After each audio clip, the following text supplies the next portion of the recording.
Hey there, folks. I'm Matt Hansen, And I'm John Johnson. and you're listening to Planes, Trains, and Comic Books. the podcast where we discuss favorites we've reread, both classic and new comics we want to read, and everything else in between. And here's the comic we picked this week. Hey there, everybody. Welcome back to another episode of Planes, Trains, and Comic Books. Today, we are, as you might be anticipating, we're reading Berserk, Volume 6 through 10, which is our second part of our three-part series on Berserk, the Golden Age. So yeah, this is like this to me is like the meat of it, you know? Like, this is where it turns into Game of Thrones a bit. And like before this, it was like we got to get introduced to everybody. We got to set up Griffith and the Knights of the Hawk or the Band of the Hawk and Guts and all that stuff. So now we get to like, okay, well, you know everybody now. So like, here's the real story, you know. So yeah, what were your thoughts on this one? Did you enjoy this little section? I did, and you said it like pretty perfectly. Like as I'm reading this, I'm like, oh my god, like just because of some of the points that would come up, I was like, I'm feeling very Game of Thrones here. And I mean, obviously this came before that, but just like I don't very, actually know if it came before the first book of Game of Thrones. Like they were written at the same time, basically. I think. Oh, okay. Well, either way, like you could tell, like there was a lot put into the story, and like you said, like I was like, lots of action packed stuff, and just kind of like being like, who the hell is this Guts character, and then who is Griffith, and like what is going on, and then now that we like you said, they're established, we're getting like the long game story finally like told, and like a lot more interpersonal relationship stuff, and it was good. I really liked that. And the action, a badass again, and Oh yeah. Even with a giant long sword, he finds really unique ways to get people.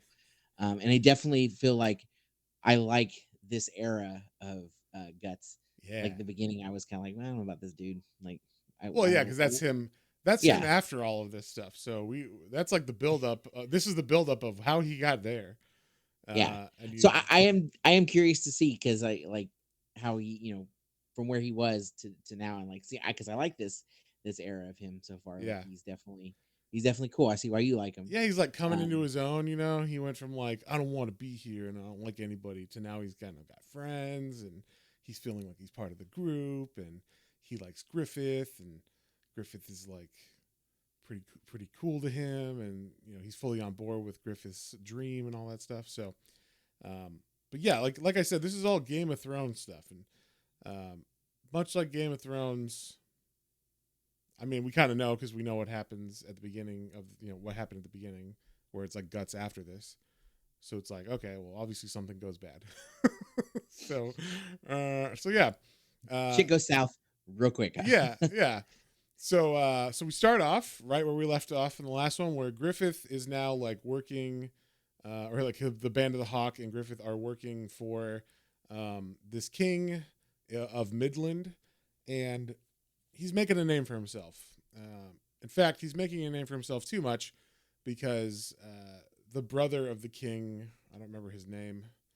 Oh, Julius. Julius. Yeah, General Julius is jealous and kind of worried that Griffith is going to become, like a little too powerful for a common-born person.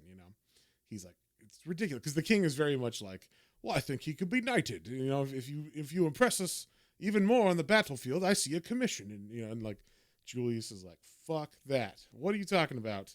This dude is common-born. He's a lowly peasant. Like, what the hell?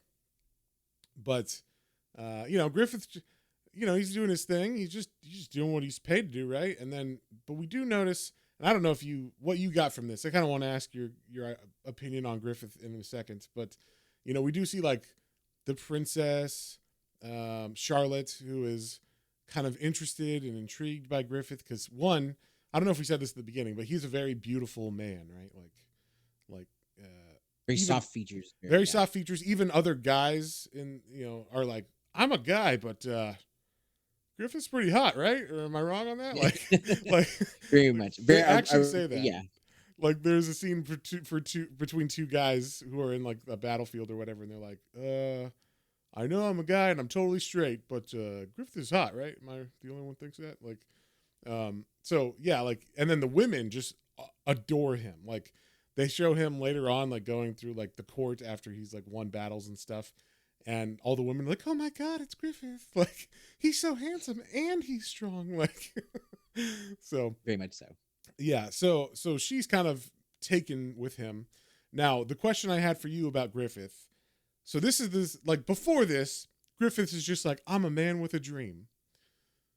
Now, like kind of in this beginning part of this group of volumes, what do you think of Griffith? Do you think this is all a manipulation and like he's playing everybody, or because everything's very much like he's a tactician, right? So, and he has his dream, and he very much says like, I'm willing to do anything for that dream, and you know, it seems like everything's got a motive, right? I didn't until, and I don't know where you want me to skip to, but there was a specific moment where I was like, oh fuck, okay, he is. Well, when we call it out, when we get there, call it out. But okay. I know, not at first, not at this. I was still very much like he just kind of like making the rounds, and like I feel like he was just putting on a good show for the long game, but right? Like not necessarily being manipulative here yet. Well, because I read this, this is my second time reading through all this. I think it kind of starts hinting at it early on in this volume 6, where Julius, the general, is walking with Charlotte down some steps, and Charlotte trips, and Griffith catches her.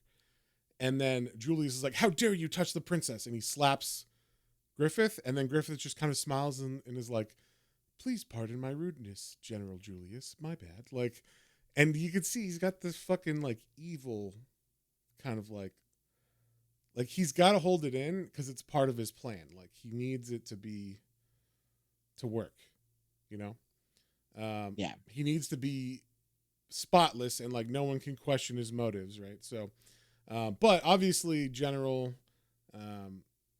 Julius is suspicious of him just because he doesn't like his station and he thinks he's going too far above. So him and this guy named Minister Foss, they kind of like talk in the background after that scene where he slaps Griffith.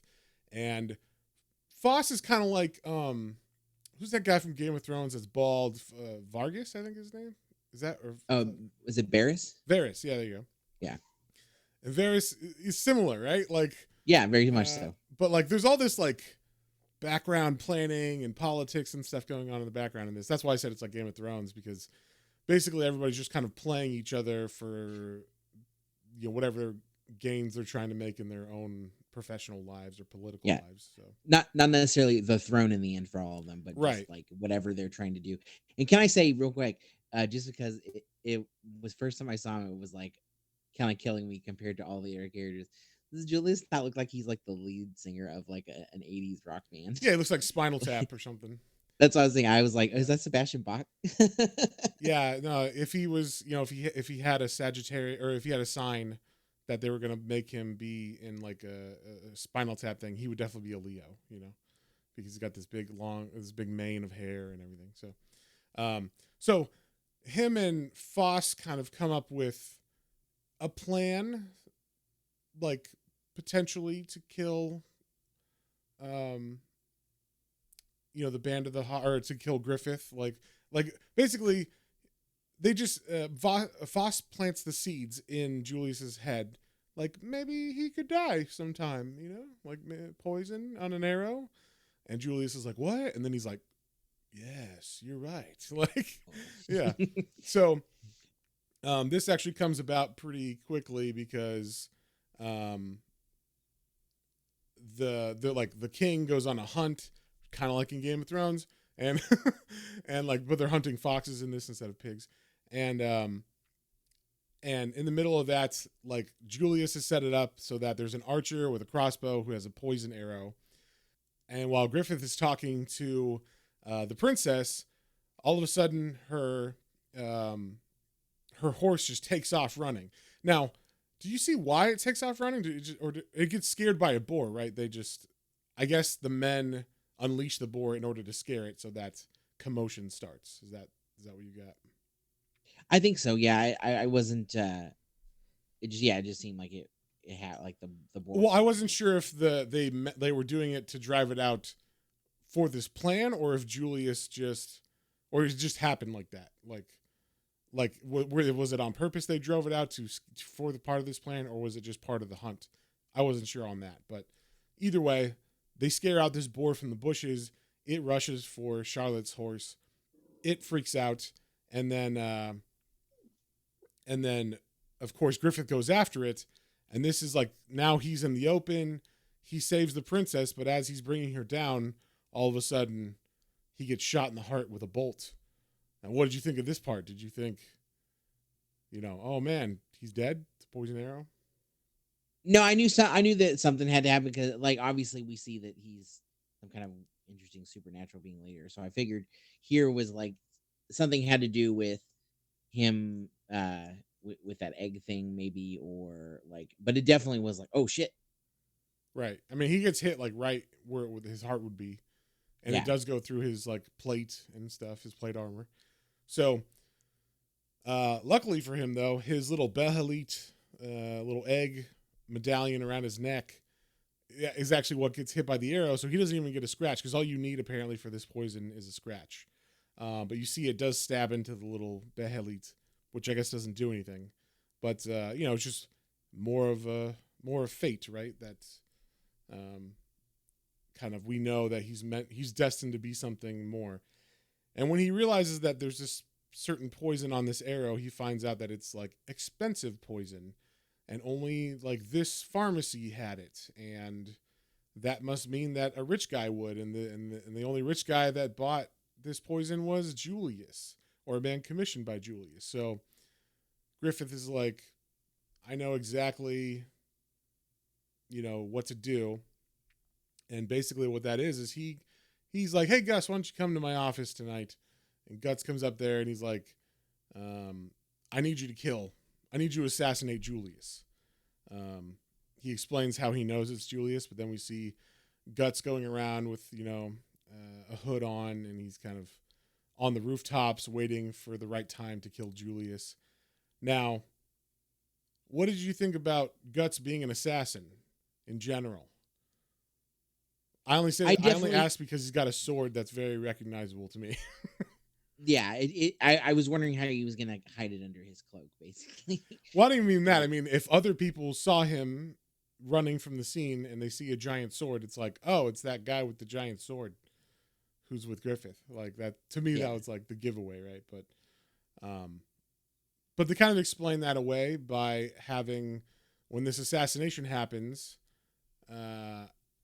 he shows up in the middle of the night at Julius's chamber and immediately like cuts him in half, and then like and then the son of Julius comes and knocks on the door, and he's like, Dad, is there an intruder? And then like Guts just like stabs him because he thinks like, oh, it's a man or something, but he doesn't realize it's a boy. And then the hard part of this was though that when earlier Julius was training his son sword fighting, and Gus was watching, trying to find the perfect time to kill Julius, and he like sees himself in the boy because the dad is very harsh teacher when it comes to sword play and stuff.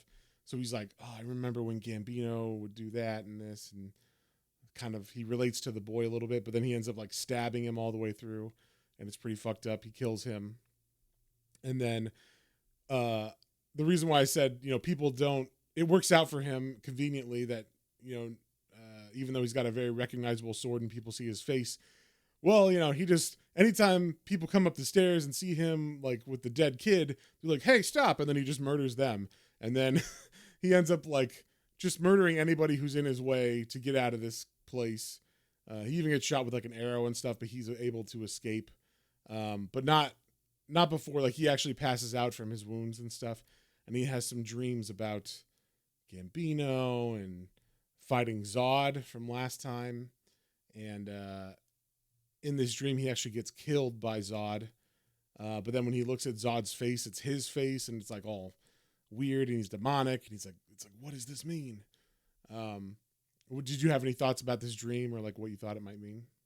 Yeah, I was wondering if it was like kind of Star Wars. That's like is this like where like he That's has right, to because like Luke has, when Vader's face comes off, or mask comes off, it's Luke's face underneath, right?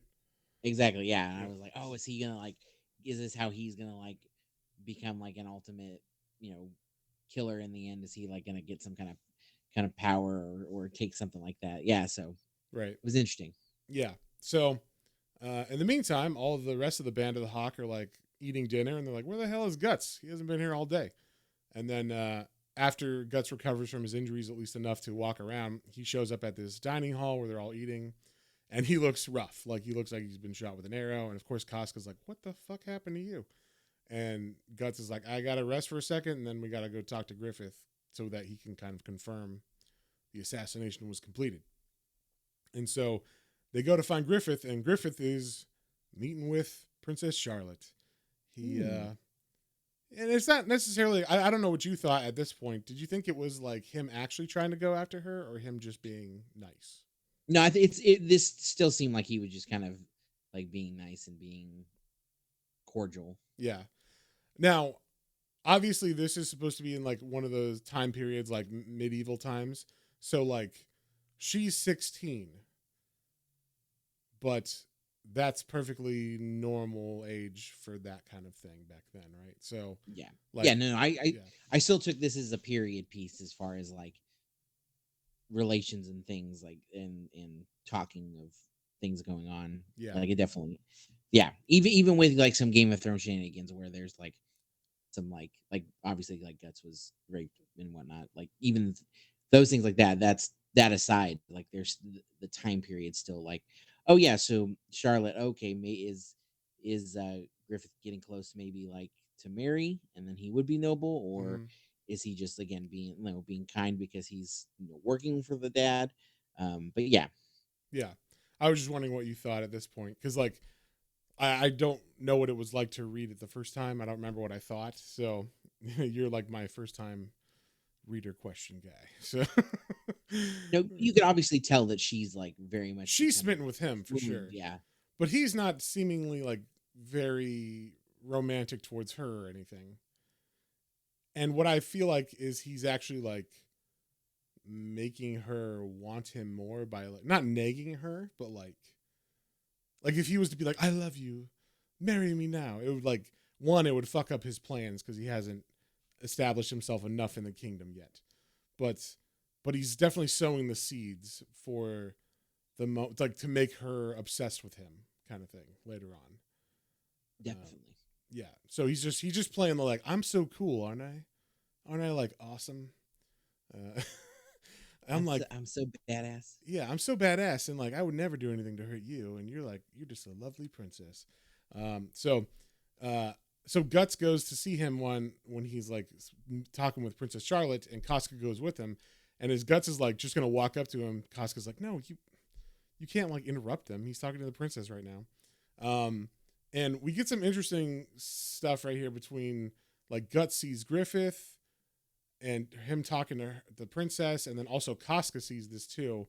And there's definitely some like jealousy between Casca and what she's seeing Griffith do with the princess, like because they can hear what he's saying. So like you can tell that she likes Griffith, the princess does, and Casca's like, I don't know about that. Like, so it's kind of revealed that, I mean, we kind of already knew it, but Casca definitely has a big crush on Griffith. And more than a crush, I would say. Later on, they kind of say like she worships him. Yeah, And so it's like more than just um, either being in love or whatever. It's like she's like fully devoted on every level, romantic, like as a warrior, as a as a soldier, as everything. Like she's willing to do anything for him.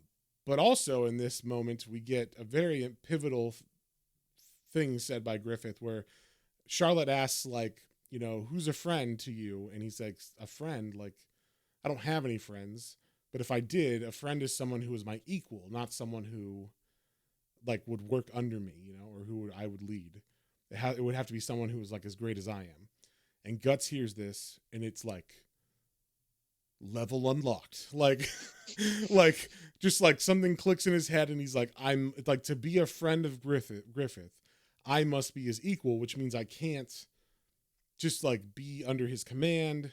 I have to actually like like be as great as he is, or at least be as great as he is in a certain respect. So like, so he gets Griffith's respect, and the only way he could do that is to leave. So we sow the seeds of like, him possibly leaving and stuff.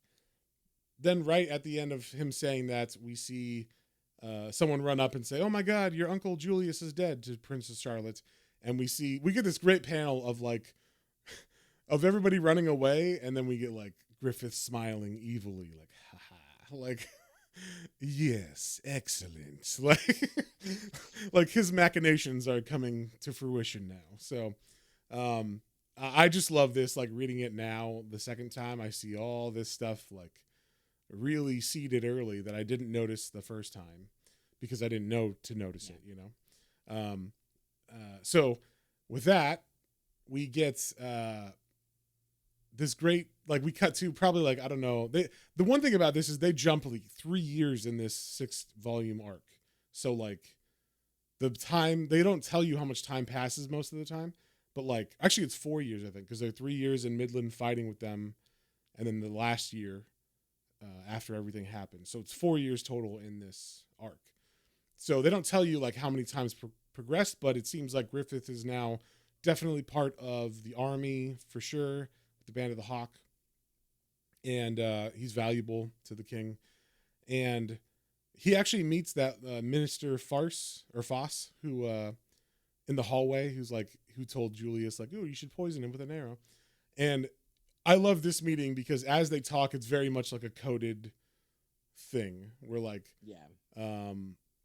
Foss is like it's interesting how sometimes people are like demons, like like how could someone kill, like who would dare kill Julius, and all this kind of stuff. So it's like Foss knows that Griffith killed Julius, but he can't say it because that would be indecent or whatever.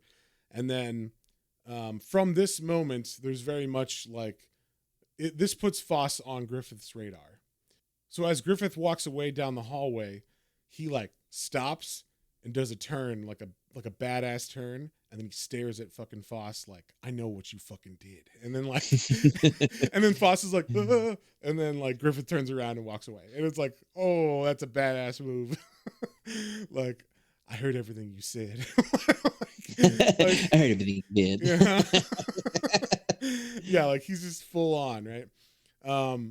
And so yeah, that's in the background. And then as Griffith is getting ready to go to the battlefield for this next battle, we see Princess Charlotte come down and is like, "Oh, I'm gonna give you like this trinket," and it's like a magnetic, like soldier that matches with a magnetic princess that I have, and when they come together, like basically it's a good luck charm, so that whoever wears yours and whoever wears this one will like be brought back together after battle and stuff. So she gives him this good luck charm, and he's like, "Oh, I'll take it, but I'll return it after I come home." Like, "Thank you, Charlotte." And yeah, so he goes to battle. We see them losing horribly. Or no, actually, this is not that one. I'm sorry. There's like a bunch of battles in this one. The first one, we see they go off to battle, and this is like I don't know if this is contentious or not. I've heard mixed things. Some women think this is like a perfectly amazing arc because they mention it and they validate it, and other women have an issue with it. But basically, this fight, Casca's leading, and she's having menstrual cramps, very very bad menstrual cramps, and it kind of distracts her in battle. And so she's not like 100%. Now, what did you think of this, John? I mean, like, obviously we're two guys talking about this. Like I said, I've heard mixed things. Like, some women are like, "That's ridiculous," and then other women are like, "Oh yeah, I could totally see that." So, what do you think of this? Yeah, again, yeah, it's just from the perspective of reading it for the first time and going through it. At first, I was like, I didn't know what was going on. Like, what's going on with her? And then, as you realize that that's what is happening, and the specifically seeing I guess the leader of the, what are these, the whale knights or something? Yeah, dude. This dude is Job, and I'll explain later. But this dude is Job from Arrested Development, because every time he talks, he's like, "My family for 200 years has learned this trick," and then later on, it's like, "For 400 years." Like Yeah. he keeps increasing his family's knowledge of years. It's pretty That's fucking funny. I hilarious. didn't make a joke. I didn't make, but I totally Yeah. thinking about the thing. The guy in the $1,200 suit. Yeah, like that's what it made me feel like this time. It reminded me of that. But But yeah, but him like is being like, oh, you're a woman, and then like making that realization of what she was going through. I was like, well, no, she's pretty badass, and she's able to go through all that. And then as far as I don't know. I think everybody handles their personal times differently. So right. it's Yeah, hard. like It's hard to say. everybody's different, but I have heard that, like I said, I've heard mixed things. Some women do not like, one, that a man is writing this, but two, that they're saying like, oh, she can't fight in battle because she has cramps. But then at the same time, there are other women who are like, oh, mine are debilitating, so I fully understand this. Um, and honestly, I don't think I've ever seen anyone really bring this up in a No, and thing for before. that saying, for again saying a man writing this, like it is cool to see it on the page as far as like something that actually women deal with day to day, Yeah. Well, having to go through that. it So makes sense too. Like if you're gonna have a woman fighting as like one of your generals or whatever, like obviously if she's has bad menstrual cramps, then it's like, okay, that's gonna be a thing that she's gonna go through, whether there's a battle that day or like you can't be like, I'm taking off today. Like you're the head of this group. You have to fight. You have to lead. Um, so yeah, she's fighting. She's not feeling up to 100%, but she's holding her own at the beginning. But then, like the head of these knights, who's a total douchebag, and he's like, a woman on the battlefield. Ah, you don't belong here, and he's very sexist and misogynistic and stuff. And then, but she's still kind of holding her own against him. But he is definitely a skilled warrior, so he's getting the better of her, and it looks like she might die. But then out of nowhere, fucking Guts comes in, saves her from the killing blow, and then chops him down the front of his helmet or whatever, and like doesn't kill him. I guess it just kind of sinks in enough to wound him and make him fall off the horse, but it doesn't kill him. And so, did you think he was dead initially? at first, I did think was dead. Yeah. I will say the panel where he gets hit, his helmet shatters, so it's kind of hard to see, and his teeth get like knocked out and stuff. So I thought, oh, his head got chopped in half, and I was like, oh, I thought this was the guy that like sticks around for a while. But like, spoiler, he does stick around for a while. He did not die. Just his helmet got cut in half or whatever, but it saved his head, I guess. So Guts like saves her, but then as he is about to like she kind of faints on the battlefield, I guess, from exhaustion or whatever. And this dude, this, what's his name, Adon, right? Adon. Yeah, So Sir Adon. Adon is like this general guy or whatever. I don't think he's like a commander of like a platoon or something. So he pulls out a crossbow and he shoots Guts in the side with it. And as Guts is trying to stop her from falling off a ledge, he goes with her because of the arrow, and also like just she's falling and he's like off balance. So they fall off the ledge into this water or into a river below, and he luckily is able to swim and pull her out.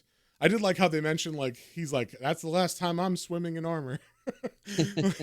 like I appreciate they do crazy things in this that are like, that's not possible, but they try to explain it away a little bit. They try to give like his sword. Obviously, no one can actually hold that sword up, but they try to explain it enough that it's somewhat believable. Yeah, like he's trained with them longer and heavier as they go, and then that's how he's able to. Yeah. Yeah. So once he saves Casca, he's like, "Oh shit, we gotta hide out because they're gonna be looking for us." And also, it's raining and stuff, and they're freezing because it's cold. and they're wet now. So he's like, okay, he finds a place to shelter, and then he's like, oh, we got to warm up, but I can't start a fire because that will give our position away. He's like, the only thing I can do is do what you got to do in wilderness. So we got to like skin to skin, like be with each other, or like be next to each other, so that way our heat transfers. So he has to remove her clothes and removes most of his clothes. He doesn't remove his bottoms though, I don't think, just his top, like just his chest. So, and also he's like this is not like a sexy thing or anything. He's like, God damn it, like I gotta do it. Like I don't want her to die, but Guts is very established that he does not like physical touch. He does not like anything like this. And also he does say like, well, she did it for me when I was sick, when like they first found me or whatever. Like she had to stay with me, so I guess I could return the favor. And as he's removing her clothes, because also he's like, I don't understand why she's being so weird. Like why was she like fucked up today in battle? Like she's usually could totally take that guy. And then as he's taking her clothes off, he sees that she was bleeding, she was having her period, and he's like, oh, that's why. Okay, now it makes more sense. But one thing I liked is one thing I like about this book is, yes, there's nudity. Yes, it's fairly graphic later on. But it never really like treats moments like this sexually or for fan service or whatever. It's very much straightforward. Like, yeah, you have to take off her clothes and get skin to skin contact to heat her up. And he's not like ogling her or being weird or lewd around her. So like, what do you think of that? What do you think of the nudity in this, at least this first part? Yeah, no, I've noticed that right away. Like he definitely wasn't like making anything about this sexual. It was very much like, gotta go through these motions, I guess, to like make sure she's okay. But then like even later, like then he covers her up, and Yeah. so yeah. Yeah, this is more like nudity, if like a realistic nudity. Like I mean, it's like if there was a camera in the thing and it's like, yeah, if she moves, her boobs are going to show, and they show, and deal with it. Like it's not supposed to be titillating to you or whatever. So Yeah. I appreciated that. That's one thing I don't find many examples of in manga or any other comics for the most part. Like if you're showing nudity in a panel, it's for titillation Yeah, what is that? purposes The usually. edge lord, Edgelord right? stuff. I don't know. Yeah. Is that what that is? I don't know. I don't know. I assumed it was like kind of in that same league. Edgelord. I mean, like this is Edgelord because he's the Edgelord, right? Like at the beginning, especially like the beginning arc, the Black Swordsman. He's just like, I'll do whatever I want. I don't give a fuck. Like that's more like angsty teenager kind of feel.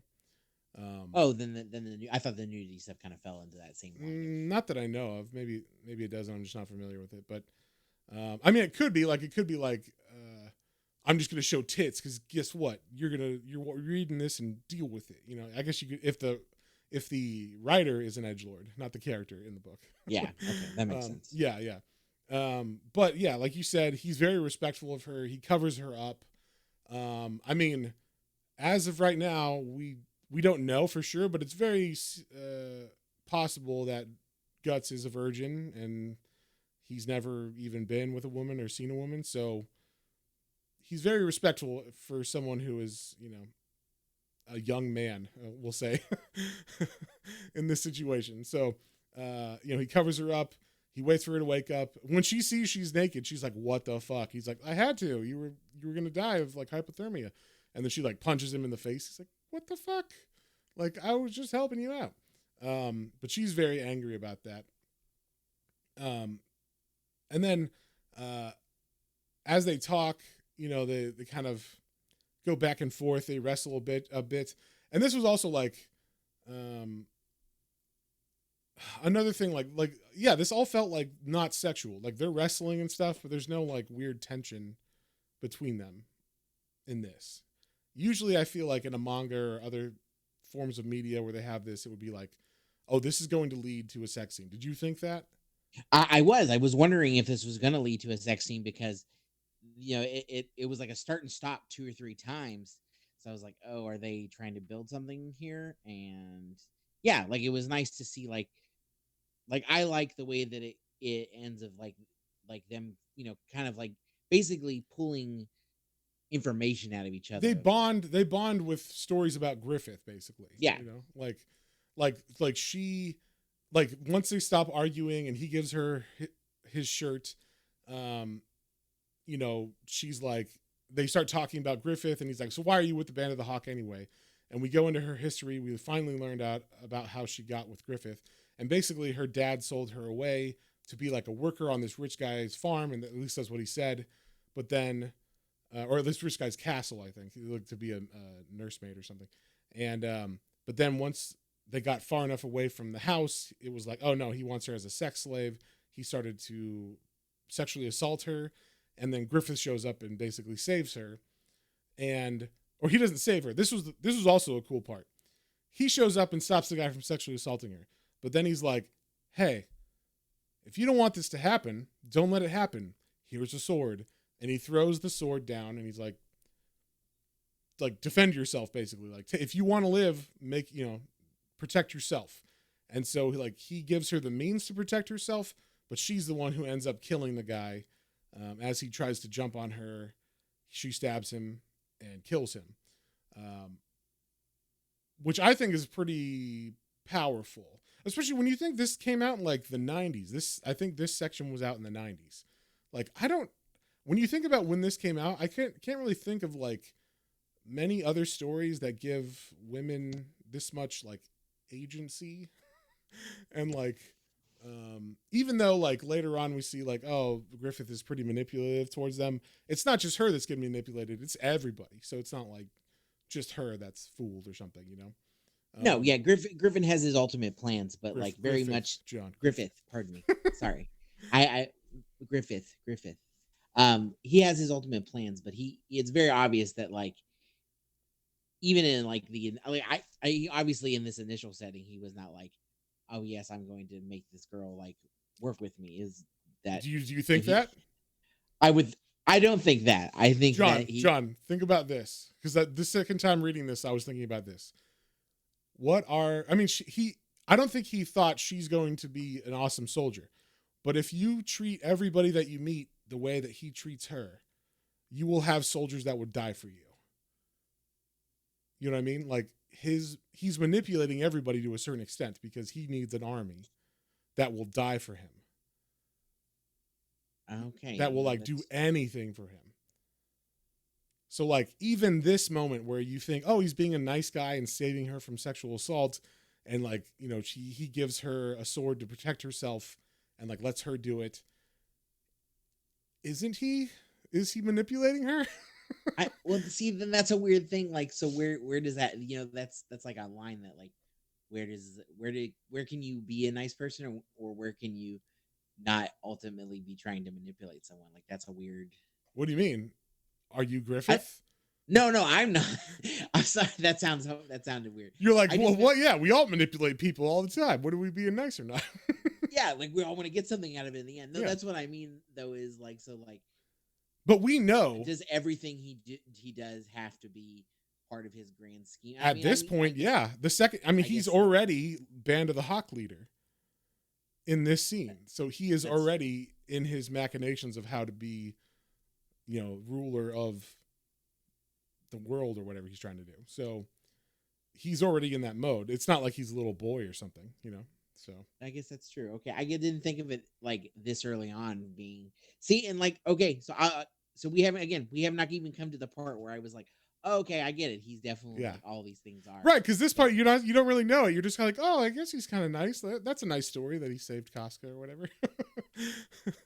But reading it this time, I was like, he's like totally manipulating, because you have to be that charismatic and like the kind of person who can manipulate people that hard to like die for you, right?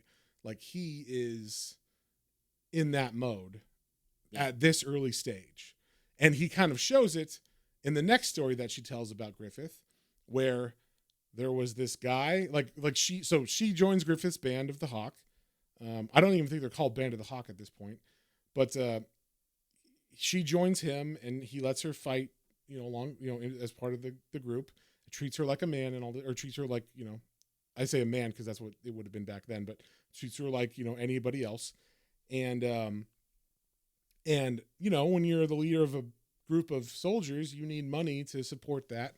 So Griffith gets under, like, she tells this story to Guts about Griffith, needing money, going to this like lord who likes little boys. He is a pedophile. And like we said, Griffith is a very pretty man. Some would say boyish. And he's straight up is like, I'm going to give myself to this lord. Like basically Casca's looking for him one night and finds him in the window of that lord. And then she sees he's like shirtless. And then she sees the lord come out and is like, come back to the chambers. Like I'm going to have sex with you. And so she's like, wait, what the heck? Then when she confronts him about it, he's like washing in the stream the next day. And she's like, what happened? Like, why would you be with that man? And he's like, I will do anything to get my goal. Like, I will fuck anybody because that's what needs to be done to achieve the goal. Sure, my body doesn't mean anything to me next to becoming like the king, the conqueror I want to be, or the king. So that's why I'm like, this is still her young, right? This is like a year later, right? He already has this mission. He already has the behelit around his neck. So that's why I'm like, yeah, he's totally manipulating not just her because he thinks she's like some great warrior from the start. He's like, here, kill that person. And then as she does, he's like, okay, she shows some promise. Maybe she can, anybody he sees that he thinks he can use, he like what puts them in his army, right? Same with Guts. When he first met Guts, he was like, I want you. You're mine because you are a skilled warrior already, For sure. And that makes sense. And this is, and because it's fairly obvious, this is where I was like, oh, okay, he really will do anything because, he had sex with this guy because he was like, we need money for equipment and horses and men and stuff. And like, I'm going to do whatever it takes to have my own kingdom basically one day. Like this is what he's going to do. So yeah, this was the moment for me. Again, more of a like, it's on the page. So duh. Yeah. but yeah, I was like, I will do anything for my dream. You're like, oh, I guess you'd do anything for a dream.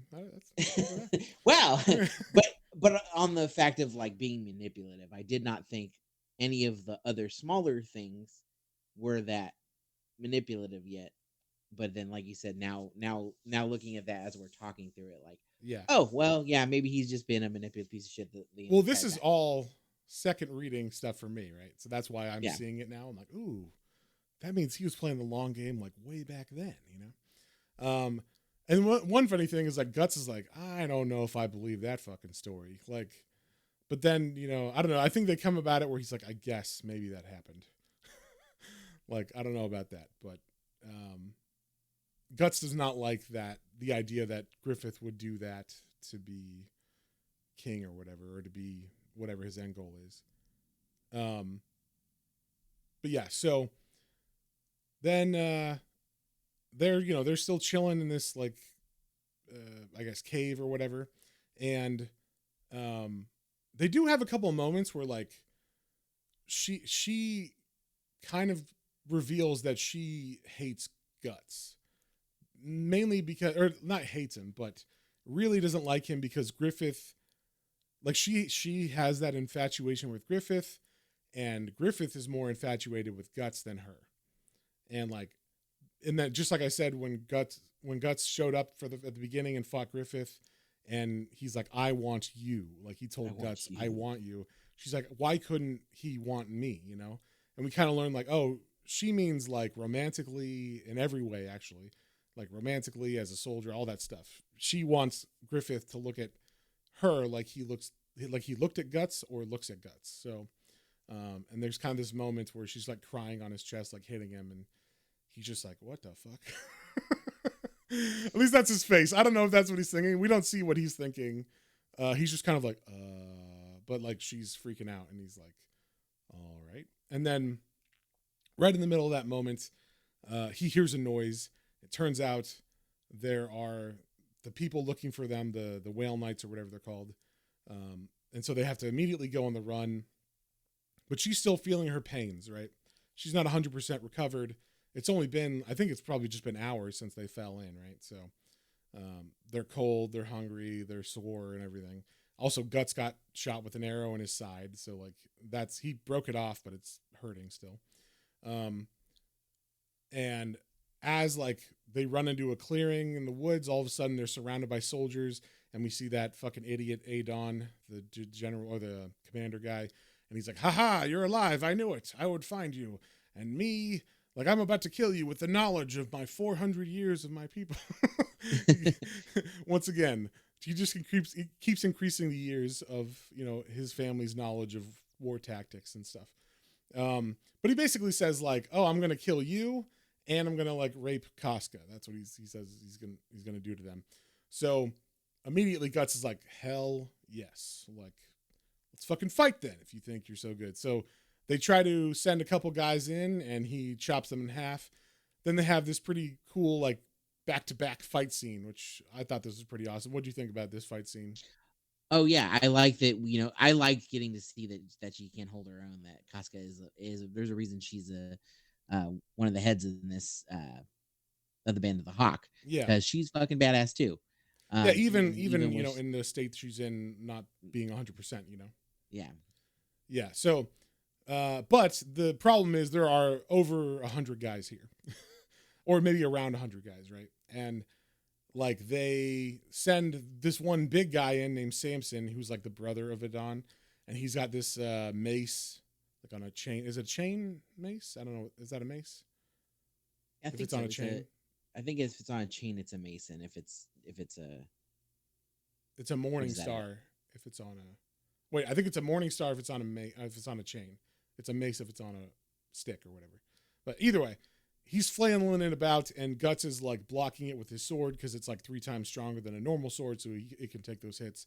And then he totally, like, they're like, no one can beat Samson, and he just like fucking chops Samson in half and murders him. Pretty badass. And Guts is like, just go, like, run away. But Casca does not want to leave. She's like, I can't leave you. You'll die. But the problem is, since she's not 100%, Guts is like worried about her. And I don't know, what did you think about this? Did you think this was like him getting feelings for her or just duty? I think it was more like I don't want to have to try to focus on having to save you every, if you like, if something happens and you can't, you have a moment and you're not able to fight. Right. Like so I think that's what it was more than I Okay. didn't take it as him getting feelings for her. I don't think feelings is the right word, like romantic stuff, but I feel like since they just kind of shared this moment, a couple, like an hour ago or whatever in the tree hollow, or the cave or whatever, and also like I don't know, she's attractive, he's attractive. They were together in a cave naked.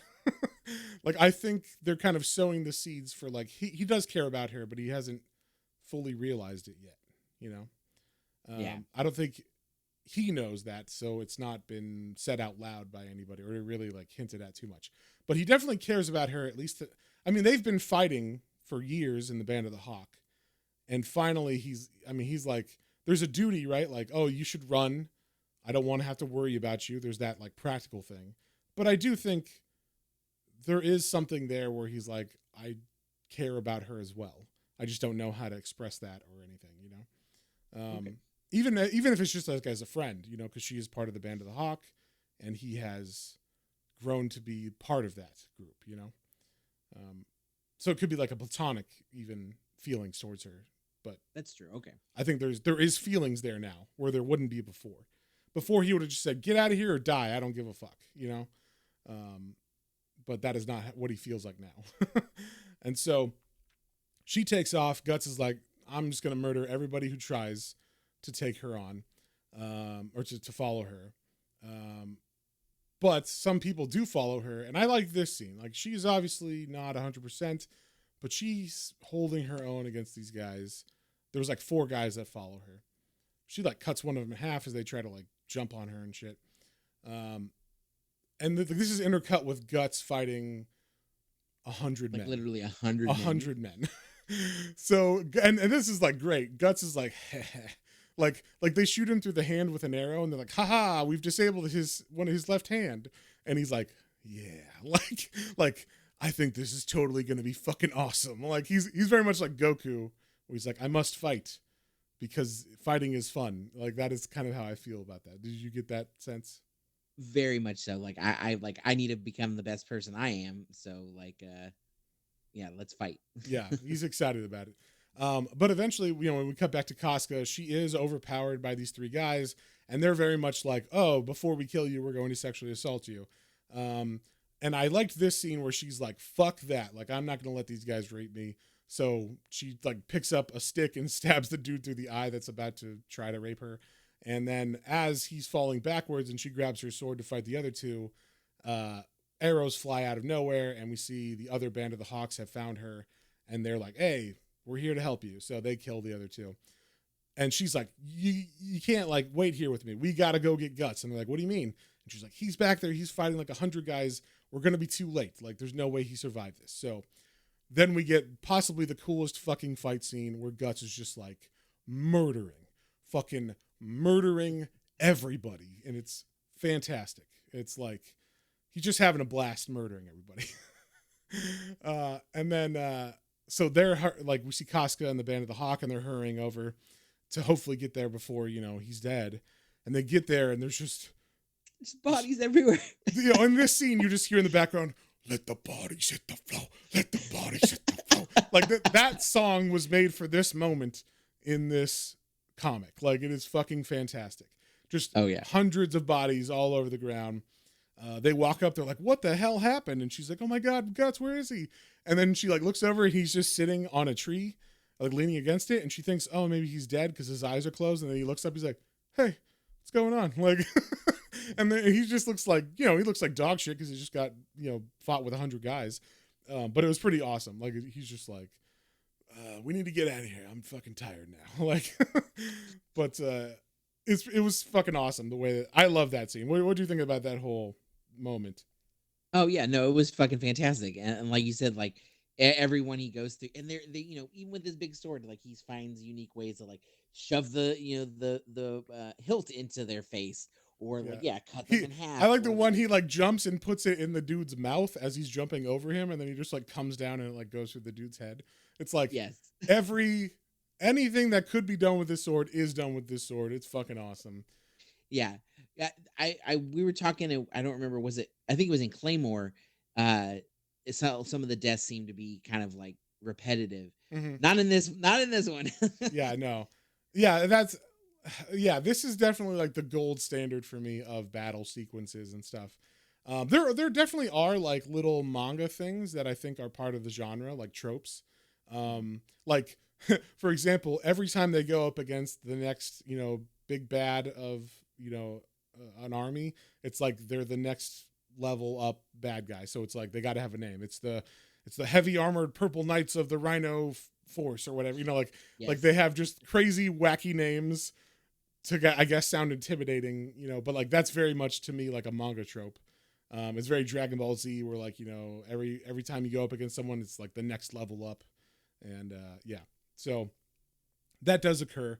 And this was kind of the beginning of that, where you see Aiden, the bad guy who led those people. Also, he did not die. We don't say that. They don't show that, but he does not die. He runs away before Guts is done killing the 100 men. So he gets away, but Guts is left, wounded. So they take Guts back to camp. Everybody's like, "Oh my God, I can't believe he survived that. There was like 100 bodies and he beat them all."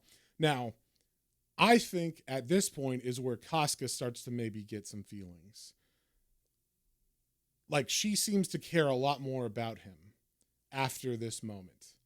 Very much so, yeah. Like she's very much like attentive to him and like making sure he gets care when they get back to the base camp. Yeah, and she just around him, you can see she's like more, not shy, but like she's smiling to herself more and stuff, like she's got like, she always has this face where she's thinking like in her head, and you think, like, to me it's like she could be saying like, he's kind of cute, like like or something, or like, why would he save me, like I thought we hated each other, kind of thing. But you can tell like there's something maybe now in her because he saved her, and kind of let her have that emotional outlet of the story she told, and also like revealing to him that she's angry that Griffith cares more about him than her and stuff. So she was like vulnerable to him, right? So now there's like kind of that, not secret between them, but like this moment that they shared.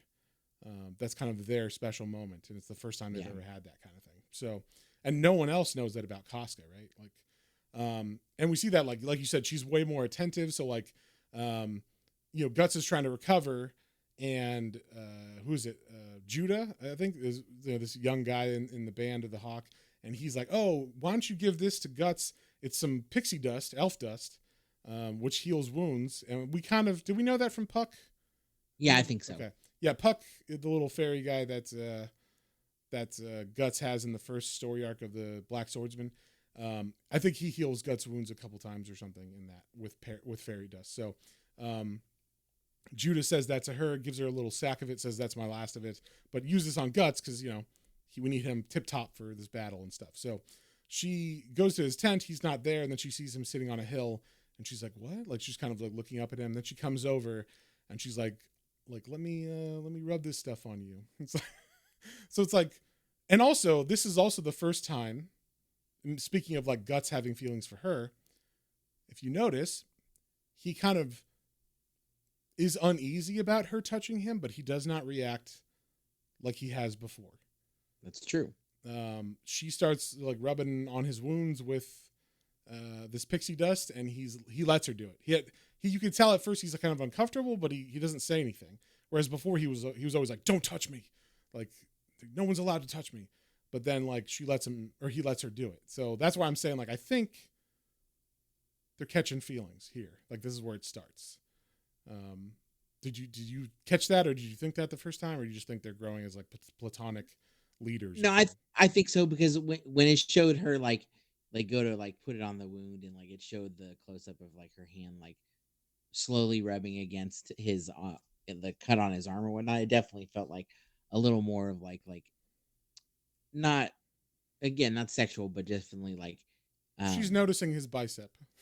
Yeah, there you go. Yeah, she's feeling his biceps and is impressed, I will say.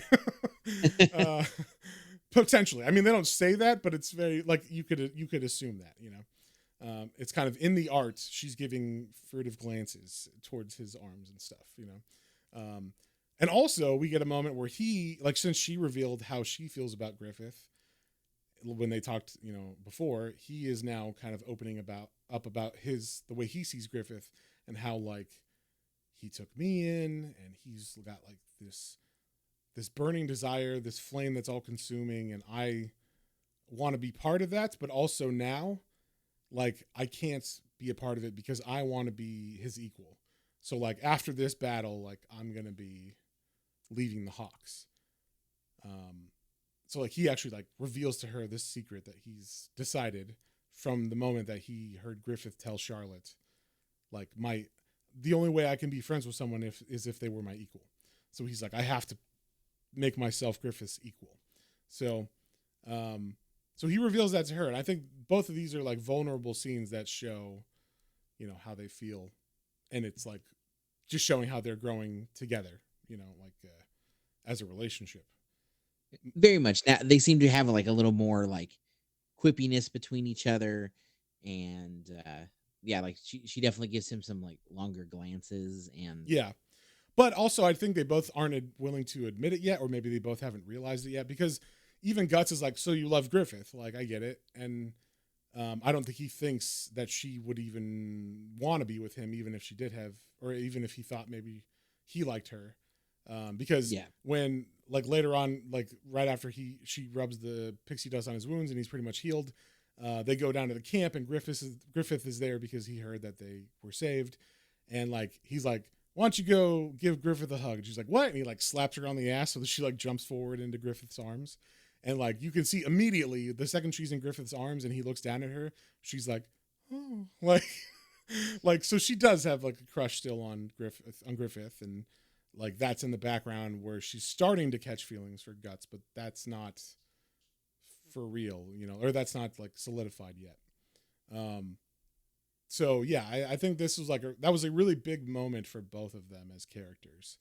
And then we cut to a battle towards I guess it's the same people, right? They're still fighting the same people. And basically, it's this fortress of Doldry is this place, right? And it is the Minas Tirith of of this place. Like it's or it's not. No, Helm's Deep. It's the Helm's Deep of this of this place because it has never fallen. And like these are the bad guys, right? These are the guys that Griffith has been hired to break into this fortress, and they cannot figure not Griffith, but the king and his men have not been able to figure out how to beat this fortress. And there's also these Rhino Knights, is what they're like the super badass armored purple Rhino Knights or whatever the fuck their name is. And they like, do like you said, every next one is like some. They add an adjective every time. Purple Rhino Knights, and different. I like that they're all like different animals of badassery. Yeah. But I enjoyed it though. But so all the generals are with the king, and he's like, how are we gonna get into this fortress? You know, we got to do it. We have to take it. It's the only way to actually win this war. If we take this fortress, we win the war. And everybody's sitting there like, we can't. Maybe if we just retreat. And then like they're like, what about you, Griffith? And like they don't like Griffith. They're like, we're highborns, and Griffith is this lowly commoner that is fucking stepping way above his station. And so they're like, what about you? What do you think? And Griffith's like, well, if the king wanted me to, I'll take the fortress. All he's got to do is order me. I fucking love that line. Yeah. And of course, everybody at the table's like, what? Preposterous. How dare you even say such a thing? Like, but Griffith's like, Your Majesty, would you like me to take the fortress? And then the king's like, yes, I would. Will you please take, everybody? And then, or will you please take the fortress? And then everybody stands up and is like, what? We can't risk that many men. Yeah, like, harumph. And they're like, we can't risk that many men. And Griffith's like, well, don't worry. Like, I don't need any of you guys. We'll do it with the Band of the Hawk only. So like, you guys won't be risking anything. I'll take it. Don't worry. And everybody's like, okay, I guess so. And like, they're kind of happy about it even because they're like, if he dies, who gives a shit? Like, like we don't like him anyway. So let him kill himself on the battlefield in this foolish fight. So now a little thing comes into play about this fortress of Doldry, and that is that it turns out the man who is like the lord of this fortress now is the same man that Griffith slept with back in the day to get his money. Money. Yeah. So he has gone up the chain or whatever and has become lord of this fortress. And now here you think about this, John. Not that Griffith knew he was going to be fighting this guy, but now that he knows that this is the guy that's, in this castle, do you think he like obviously manipulated this into the plan to get into the castle? Oh yeah. Once he knew that guy was in there, he was like, oh, I'm getting back at that, like to, I guess, claim that moment back for himself or something. Right. Okay. Yeah. I was wondering if you caught that or you thought that, but yeah, it's like, that's his ace up his sleeve is no one else knows that this king is like obsessed with Griffith because apparently Griffith rocked his world. And, he's like, when he realizes Griffith is, down in the battlefield, he's like, oh my God, Griffith.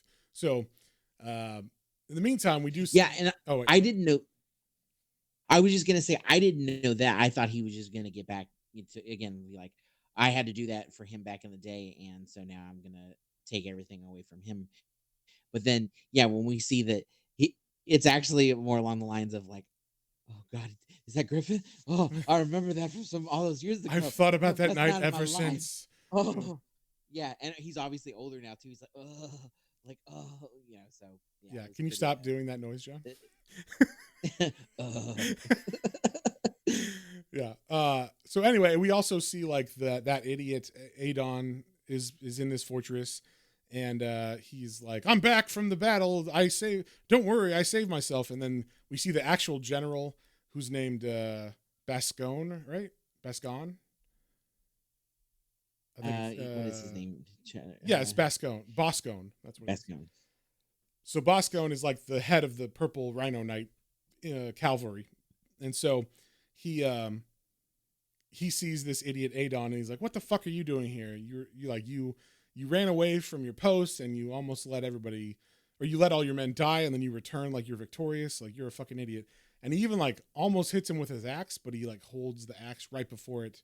Actually, I think it does chip his teeth and stuff, like it wounds him, but it doesn't kill him. And he's just like, "You're an idiot. You stay here, and you're not allowed on the battlefield anymore." But then, so we see the king, or the, I don't know what is his name, the king guy. He's the governor. Yeah, he's the Okay, governor. governor. Yeah, His name is Lord Gannon. Gannon. Okay, so Lord Gannon, the governor, Gannon who or is Gannon. who is ahead of, or the guy in charge of this fortress. He tells the general of the Rhino Knights, like, "Hey, we're gonna fight them. You're gonna obviously win because you're like, no one's ever defeated you. You're fucking awesome, but you cannot kill Griffith. Like, you have to bring him to me alive." So then we see the battle the next day, or whenever they line up for, maybe it's a week later, whatever. And we see the Rhino Knights lined up, and we see all the Band of the Hawk. And of course, the Rhino Knights are like, "What the hell are they doing? There's only like 2,000 of them and 30,000 of us, and we're all like heavy cavalry on horses that have these fucking awesome." This is like my favorite armor in the whole book, is, or at least for this part, is the like the horses and the knights have like these metal horns all over them, like rhino horns basically, because they're the heavy Rhino Knights. And yeah, it's pretty epic looking. What'd you think about their armor?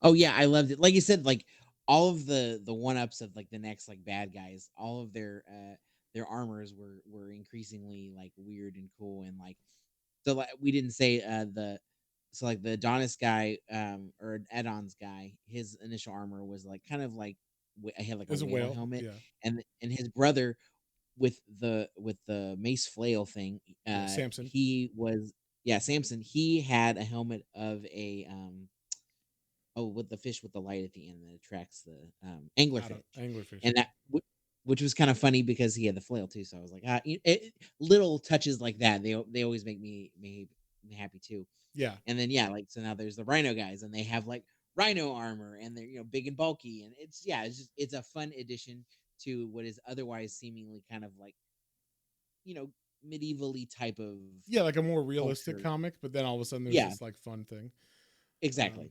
yeah, they also do like that thing where they kind of draw like chibi versions of people in moments when there's like silly things happening.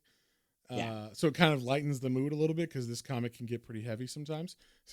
So I always like appreciated that. At first, I was like not sure about it because it does break the serious mood of it, but I think it needs it.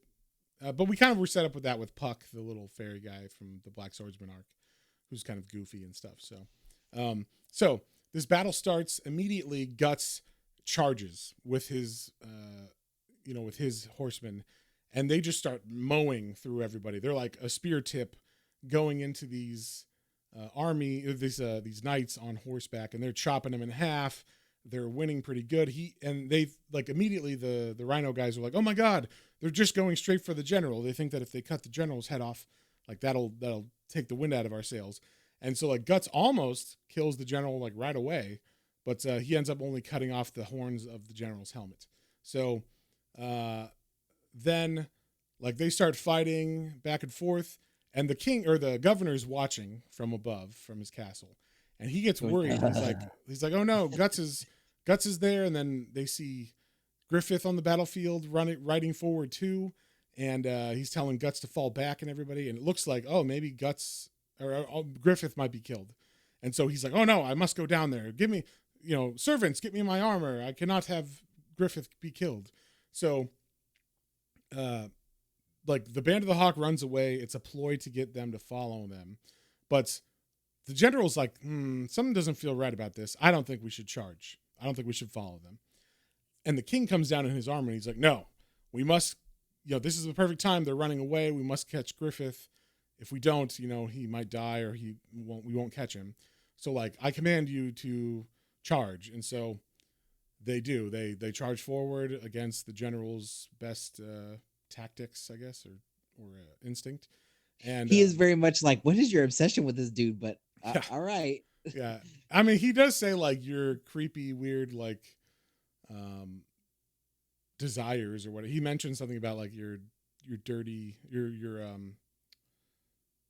what's I can't remember the word, but like yeah, just like your perverted desires is basically what he says. So like he kind of knows why he wants Griffith. But so in the meantime, Casca, she's back up to her 100% self, and she was the second part of this plan besides luring the Rhino Knights into this battle like with the Hawks on the field. Casca and her group of men are taking the fortress because they left the gate open because the king came out, and they run in, and unfortunately, I mean, it's not really unfortunate because he's a fucking idiot, but Adon is there, and he's like, haha, you have fallen into my trap. I knew that you would be crafty and would, come back here and try to take the fortress. So I saved my men, and you fell into my trap. And at first, Casca's like, I think you're a fucking idiot. But then he's like, men, come out. And then there actually are men, like, waiting. What do you think about that? Did you think he was actually being a tactician, or it was just happy coincidence?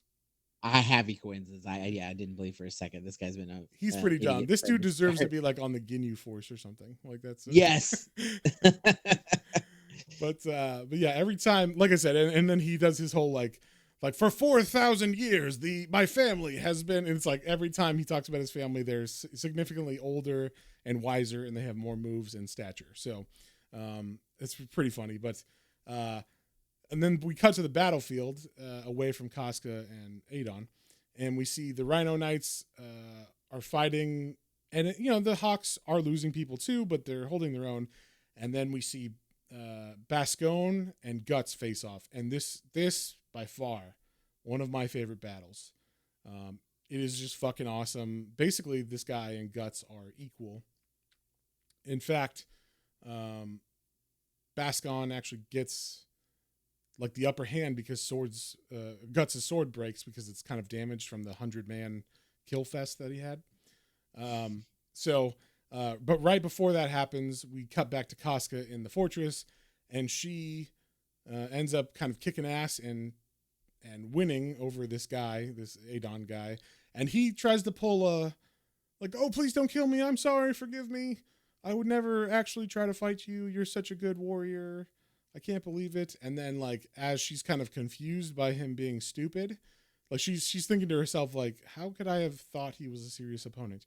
He like dips down and grabs a crossbow and shoots her with it. And unfortunately, it's like not a poison arrow, but like what would that be called? A tranquilizer arrow or something like that? Yeah. So something like that. It's something like that, where it's like, it's going to make her go numb and she can't move or whatever. So he's like, haha, you fell for my ultimate trick that's known for 10,000 years from my family. And so, they begin fighting, but she's like, I can't really move. I don't want to move too much because it'll make the agent move through my bloodstream and paralyze me faster. So I have to like be careful, like judicious with my movements. So she just pretty much dodges when need to. He starts attacking her with a long spear, but eventually she does end up cutting his fucking head off, which is pretty awesome. Or actually, she cuts him through the mouth, but I don't know if it it kills him, obviously, but like she cuts his face horizontally in half.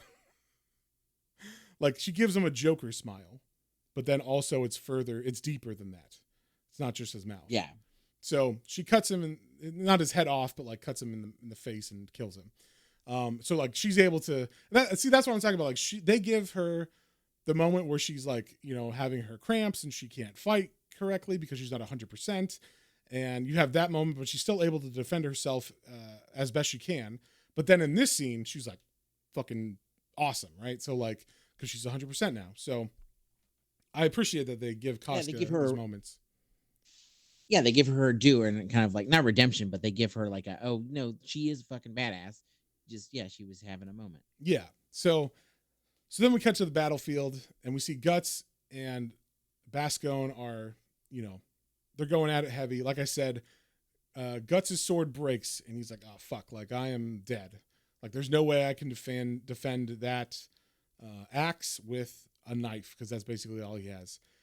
And we see in the background someone watching this battle from a cliff. and it happens to be Zod. And Zod has his big ass falchion, I think is what this kind of sword is called, and he like throws it to Guts in the very last second, and then Guts doesn't know the guy's there, so he doesn't know Zod is sitting there watching this. But the sword just lands in front of him, and he's like, and then as Bascon is about to kill him and like swings his polearm axe, Guts grabs the sword and fucking blocks and then chops Bascon in half along with his sword, his horse. Like horse head and Bascon's head fly off and like they fall to the ground. One of the coolest fucking shots ever. Oh yeah. That's one of my favorite panels. Yeah, what did you think of this kind of Deus Machina scene? Yeah, couldn't tell if that was Zod or not, so I wasn't 100%. You're supposed to know just from his sword because, that was the same sword. Okay, see, I didn't remember the weapon he had.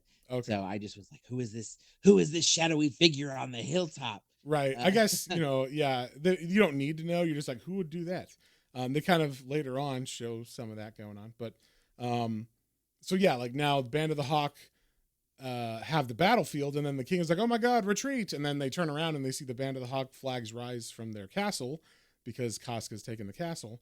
And so then it's like, oh, they won. Yay, we all won. And then they just like murder everybody who's on the battlefield who was still fighting.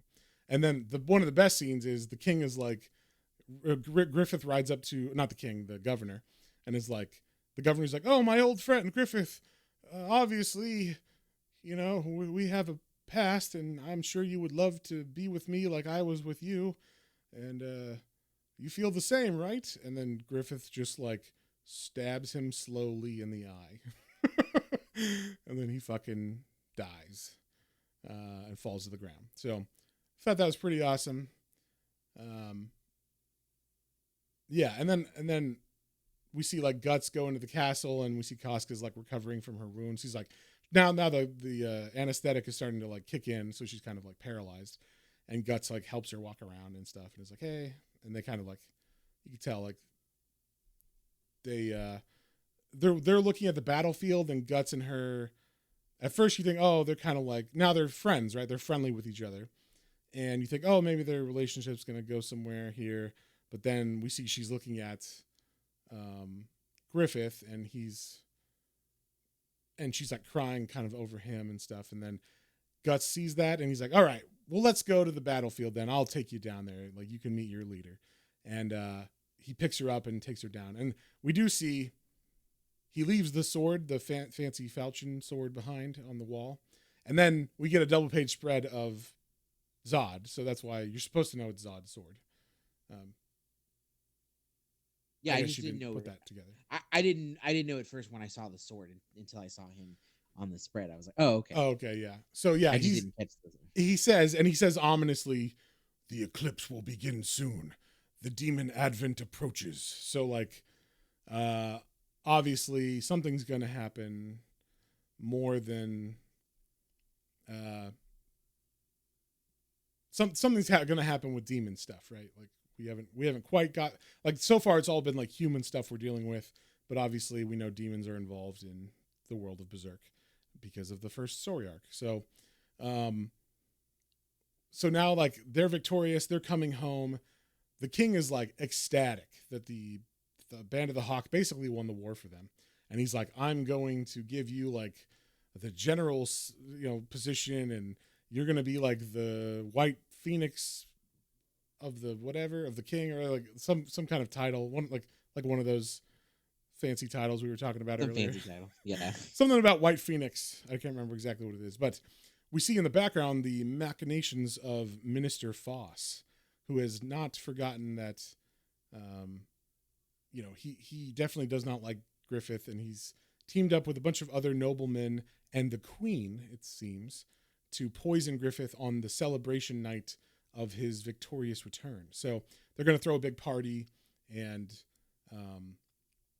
they're like, oh, when Griffith drinks from the cup, we'll have someone poison his cup, and then he will die. And we also find out that the king's brother Julius, the one that Guts killed or assassinated, he was fucking the queen. They were Yeah, they were having an lovers. affair. They were passionate, fiery lovers, and so she's very angry at Guts for that reason, and so that's why she's like, or not Griffith for that reason. I'm sorry, and is like, oh, that we want to kill him. So no one knows that Guts assassinated anybody. They never figure that out. So as we anticipated, the band of the Hawk returned to the city, and they're of course welcomed with open arms, and everybody's like, oh my god, it's Griffith, he won the battle, and then they're like, okay, we're gonna have this big party for them. So they have a big party. Everybody's dressed to the nines. We even see Guts like in a suit, which is kind of funny. And all these girls are like fawning over him, like, oh my god, you killed 100 men, I heard. And he's like, yeah. Like he reminds me of Corbin Dallas when Ruby Rod's like, pop it, B man. Like he's like, hey, like Yeah. you nervous in the service? Not really. Like, just like that's how he strikes me. Just like a very taciturn man who doesn't know what to do in these situations. But we do find out that Guts is just hanging out because like Casca is in a dress as well, so that's like different for her. And she's like, I always feel so weird. I thought this was funny. She was like, I feel so weird because I'm all muscly and like strong, and these dresses like show so much of my like body that I feel like exposed and like also like not feminine enough for the clothes, you know? Which I think is an interesting commentary on like women's fashion as well, you know? At least Yeah, like, very much so. This style, this like Victorian style. Or like I guess medieval style. But yeah, like I was like, hey, ain't nothing wrong with a muscular lady. Like a fit lady is fine with me. So, but yeah, so they're hanging out outside because they need to get air and get away from all these people. And so Guts and her kind of have a moment, and she's saying like, oh, you know, I don't feel like I belong here. And Guts is like, you should go in there. You should go hang out with everybody, you know? And she's like, what about you? And he's like, oh, I got something I got to do out here. I just feel like chilling. But it turns out that Guts is part of a plan. He's not just chilling outside because he feels uncomfortable. Turns out that Griffith is he's playing 4D chess with these fucking idiots, right? These guys are playing checkers, and he's playing 4D chess. Because as he takes a sip from his goblet in front of everybody, after he gets like named the leader of the White Phoenix Knights, the general, he drinks from his cup. He falls down dead, as far as everybody else is concerned and knows. But then we see the guy who poisoned the goblet riding away like, haha, I can't believe how easy that was. That's like the easiest job I've ever taken. And then as he's riding out of the city, we see Guts in a very fancy hat. He's very Zorro-esque, except his sword is fucking gigantic. And he just chops that dude in half. And then, so it seems like he knew what was going to happen somehow. Like maybe Griffith is planning this shit. He knew what was going to happen. And then, so everybody thinks Griffith is dead. We do too, because we don't know anything else. And then we see like the Queen and Mr. Foss and all the other nobles who planned this. They're in like this keep in the top of the tower. And as they're talking about like how this is great, all of a sudden, does Minister Foss leave? Yeah, Foss is like, because she's like, the Queen's like, yeah, we're all celebrating. She's like, why is your face pale? And he's like, nothing. I'm grateful. The candle, you must be seeing things with the candlelight in here. Yeah. I'm gonna go ahead and step out for a few minutes. You guys need anything cool? No? Okay, I'll be back. Yeah. And as he shuts the door, we see smoke coming up from the floorboards, and then they try to open the door, but it's locked, and then they break it open, and then like backdraft happens, and then there's like flames everywhere, and the floor breaks free. And then the Queen is like, oh my God, how the hell is this? How did this happen? And then she goes to the window and she looks out, and Griffith is just standing there looking up at her like, I know what you did, bitch. You tried to kill me. And then like, there's a great shot of like her head gigantic from the sky, like looking down on him at him. And her eyes are wide with like, oh my God, when she realizes how badass he is, basically. And what we find out is that Griffith basically turned Foss against them. Like Foss was his inside man. So the poison that they gave him was actually not poison. It was like some kind of anesthetic that makes him almost dead. So he had to trust that obviously Foss wouldn't give him too much of it. But then Griffith, after those people are dead, burned alive, the queen and everybody, Griffith meets with Foss, and Foss is like how did you know? How did you know that I betrayed you the first time or whatever? And Griffith's like, I could tell. I could just see it in your eyes. like your murderous intent was like all over your face. So, and then we find out that he actually kidnapped. The reason why Foss went with him as well is because, besides the threat of like just killing him or whatever, he stole Foss's daughter and held her and was like, I'll kill her if you don't help me. So, then, what? Oh yeah. Then we see like, these men, the men that were hired to kidnap his daughter, Foss's daughter, are like in the woods, and they're like, haha, I can't believe that was also the easiest thing we've ever had to do. Kidnap a little girl. That wasn't hard at all. And then they have a bunch of money that Griffith paid them. And then all of a sudden we see Guts appear in his fancy Zorro hat, and and he murders them. And because obviously Griffith can't have witnesses and stuff, right? So No witnesses. Yeah, no witnesses. So Guts is like, yeah, I mean, this is part of your dream, right? We gotta do all this stuff. And Griffith's like, yep, we definitely have to do all this stuff. So then they go back, and like Guts is like, don't we gotta go see all the guys and let them know you're alive? So they go back to the castle, and Griffith appears, and they're like, oh my God, you're alive. And Casca kind of freaks out. She's crying. She's like, what the hell happened to you? And yeah, so all goes according to Griffith's plan. Then we see, the funeral happens. And as the funeral's happening, we're seeing Gus packing because the battle's over. He said he would stay with the Hawks until the battle was over. And as he's leaving the fortress, Casca runs up and is like, what are you doing? Like, you can't just leave. Like, you're just going to leave like that and not say goodbye to anybody? And he's like, yeah, I mean, like, why prolong this, But then I guess Casca maybe alerts everybody and says, hey, everybody, we're going to say goodbye to Guts. So, or no, she says, why don't you say goodbye to everybody? And he does. She talks him into saying goodbye to everybody. So he goes to like the pub where they're all at. And, there's a bit of like a recap where he's kind of like in his head talking to himself about like how he met the band of the Hawks and stuff, and kind of how he felt. And the other people are talking about how Griffith kind of affected them too. But then Guts is eventually like, okay, well, time to leave. And as he's about to leave,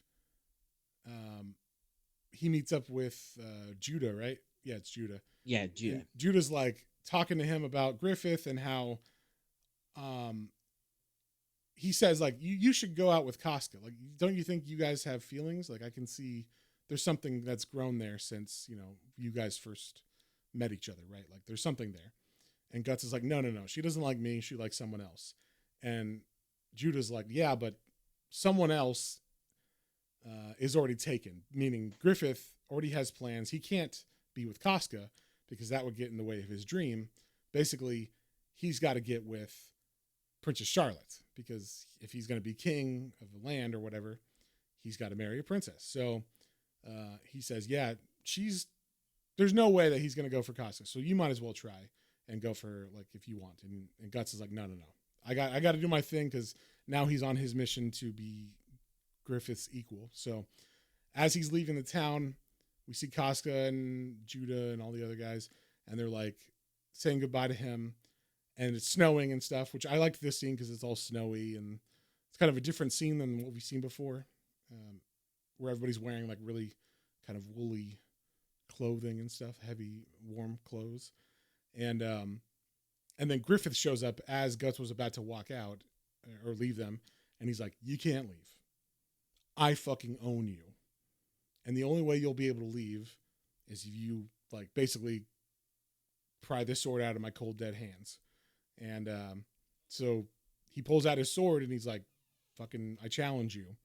And and Guts is like, all right. So he pulls out his sword, and they have I don't know. Stare off. They have a stare off. What do you think of this? Do you think this was going to be a big battle, or what do you think was going to happen here? I thought it might be, but this stare off was like Dragon Ball Z, because they're standing there and then they're like, Yeah, yeah. the wind blows. The wind is blowing totally. Yes. And you're like, who strikes first? So, Yeah. like, what's gonna happen here? And then it's just like, then you get like a little more of like the rest of the hot people like, like what are they gonna do? Is this really gonna happen? Is this what I want? And then you have Casca being like, is this what I want? Do I want this to happen between them? Do I like Guts actually, or am I really, is Griffin on this pedestal kind of thing? And then like you have kind of internal monologue of them, like, should Guts is like, oh, I don't know, like, am I his equal? Should I even do this?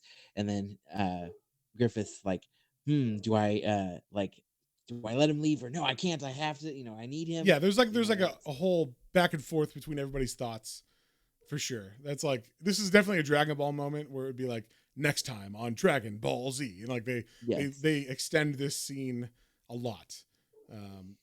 Yeah, but I think in a good way. Like, there's even a scene where Griffith's thinking like, I'm going to kill him. Like, I can't let him leave.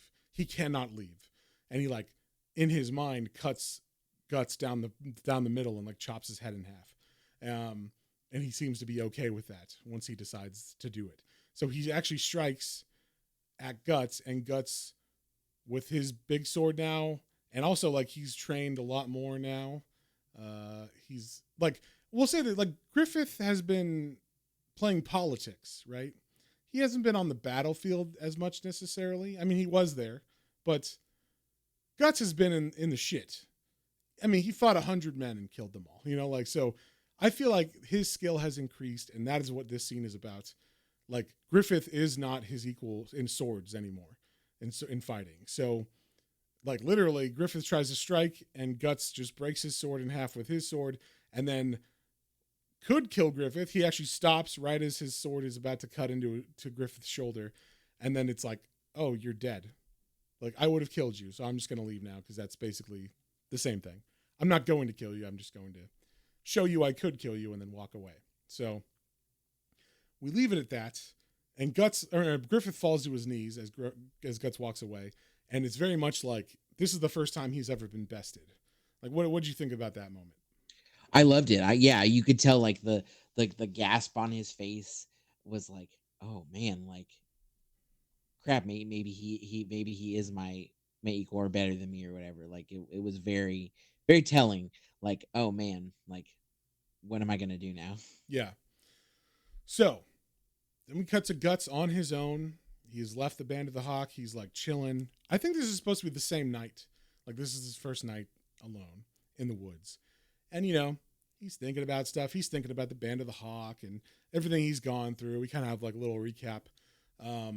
He's thinking about Zod and stuff. And then he feels some like presence, and he pulls out his sword and he swings, and we meet the Skull Knight. Dun, dun, dun. Yeah. Again, yeah, another. Oh, he looks badass. Yeah, he's like one of the coolest design characters ever. But this guy is not a bad guy. He's like an omen. He's like a guy that's a harbinger or something? A harbinger. Yeah, that's good. He's like things are going to start happening now. We move towards the advent. And like, he seems to be on Guts' side. Like, he doesn't move towards aggression, because we saw Zod say similar things, right? But he reveals to Guts, like, you are meant for more than just dying and stuff too. You have, not that you're meant for more, but you have the ability to be more than just, something, because you have constantly struggled through your life. In fact, I'm going to call you the struggler, because from the birth out of a dead woman's stomach, you have been struggling, and yet you still live despite all of that struggling. So like, right here is kind of the explanation of how Guts, I mean, if you didn't get it before, Guts is he should have a Green Lantern ring if he was a DC character. Yes, very much so. Yeah, because he's all will. He is just, there is no beating his will. He has the indomitable spirit, right? So basically the knight just tells him that and says like, bad shit's coming, but if you can defeat it if you just don't give up. And Guts is like, what are you talking about? But also like, it's good to know that, right? So then we come back to the castle that night and we see Princess Charlotte is in her room and she's like, I don't know, listfully looking out her window. And then all of a sudden she sees a face in the window and it's Griffith and he's wet because it's raining and he comes into her room. She's like, oh my God, what are you doing here? And he just kisses her. And what am I doing here? Yeah. Yeah. And then he starts, getting handsy with her and she's not really sure what to do. It seems like she's kind of fumbling and she's very surprised by this, but she very much likes him. So she's like into him, but he's being very forceful. I wouldn't say that he's actually sexually assaulting her, like raping her, but like he is, not like there's something that's possessed him is what it feels like. Did you feel like that? Yeah, it definitely felt a little like he was taking a step out of like this didn't seem like part of the plan per se. This is not his tacticalness. I think Guts winning threw him in a mental state, and he lost his best swordsman guy. That was part of his plan, I'm sure, or at least just the idea that like this guy went against me, mess with his whole like mental state. So he jumps the gun and he goes after Charlotte early. Now, like I said, she is into him, but she didn't think this was going to happen in this way. Also, she's like a noble woman, so this stuff probably doesn't happen normally to her. And in fact, this is like her first time because she's like a young woman. In fact, I'm not. Is she 16 in this, or was she 16 before and now she's 19? That's why I'm trying to remember. I think she was, because 3 years has passed since like they met at the beginning of this section. Yeah, I think so. Because I think he mentions something to the king later about she was 16 and she didn't have a okay, so she's 16 now. Husband. So maybe she was like 13 when he first met her. Yeah. So yeah, okay. So they have sex. She is into it as much as she can be. I mean, like I said, he is like a man possessed. So it seems like even if she was going to fight him, he would just do what he wanted with her. But she is into it, I guess. Yeah, I mean, okay, so he still like had his way with her. And yeah, he had his way with her, but she is not fighting him. Yeah, she didn't. She's kind of shocked, and yeah, but she's not saying like no or don't or any of that stuff. So, yeah, that was not written on the page. It was not. There wasn't any pushing back of it. So I think she does. She's infatuated with him. They do show her like when he comes back from winning the battle. She's like, "Oh my God, Griffith!" So like, they like. He took advantage of the situation. He takes advantage of the situation for sure. She is not like, she's not fully, definitely this is like some kind of assault. It's just not, I guess the big R rape, we'll say, like the big. Yeah. In the era of understanding and like making sure that we are being. Yeah, she did not give consent. He just came in and did his thing and she did not say no. So, yeah. She was taken by surprise. Yes. That's what I'll say. But then when she wakes up in the morning, she is very much like, where's Lord Griffith? He should be here with me. Like, so, and then she sees like he left her a flower and like the little necklace guy that she gave him before the battle. And she's like, oh my gosh, and so, but we do see that like she was obviously a virgin because there's blood on the sheets as she like looks down because she has some pain because it was her first time, and like I said, he just kind of had his way with her. So as he's leaving her room, I should mention while he was having his way with her, someone was looking in the door, like the lock. So like I think the nursemaid or whatever of Princess Charlotte heard noises and was like, "Are you okay, Princess?" And then she looked through the keyhole and sees like Griffith and her having sex, and then goes and tells the guards. So when in the morning, Griffith jumps out her window and the guards take hold of him, and then the king is like, "How dare you?" And then he comes in her room to verify like what happened, and then finds the blood on the sheets, and he's like, "You have been, you know, what's it called? You've been deflowered, besmirched or deflowered or whatever." Yeah. So now, so now the king is like, "How dare you? You know, my daughter, all this stuff." He arrests Griffith and he brings him to the torture chambers, like the dungeons, and they're basically like, he's like, "I'm just gonna torture you, and it's gonna be like at least a year. I'm just gonna keep you down here alive."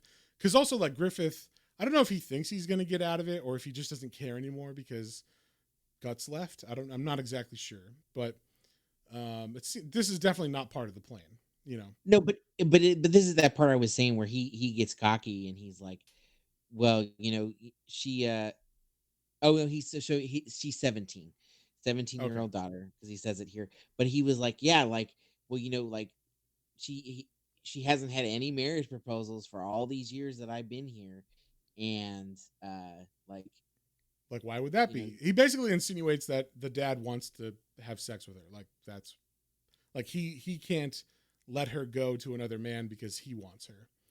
And the king is very offended by that. So that's why he's like, "You will stay here and be tortured by my freak of a torturer." I don't know what his my name is. golem Yeah, creature. yeah.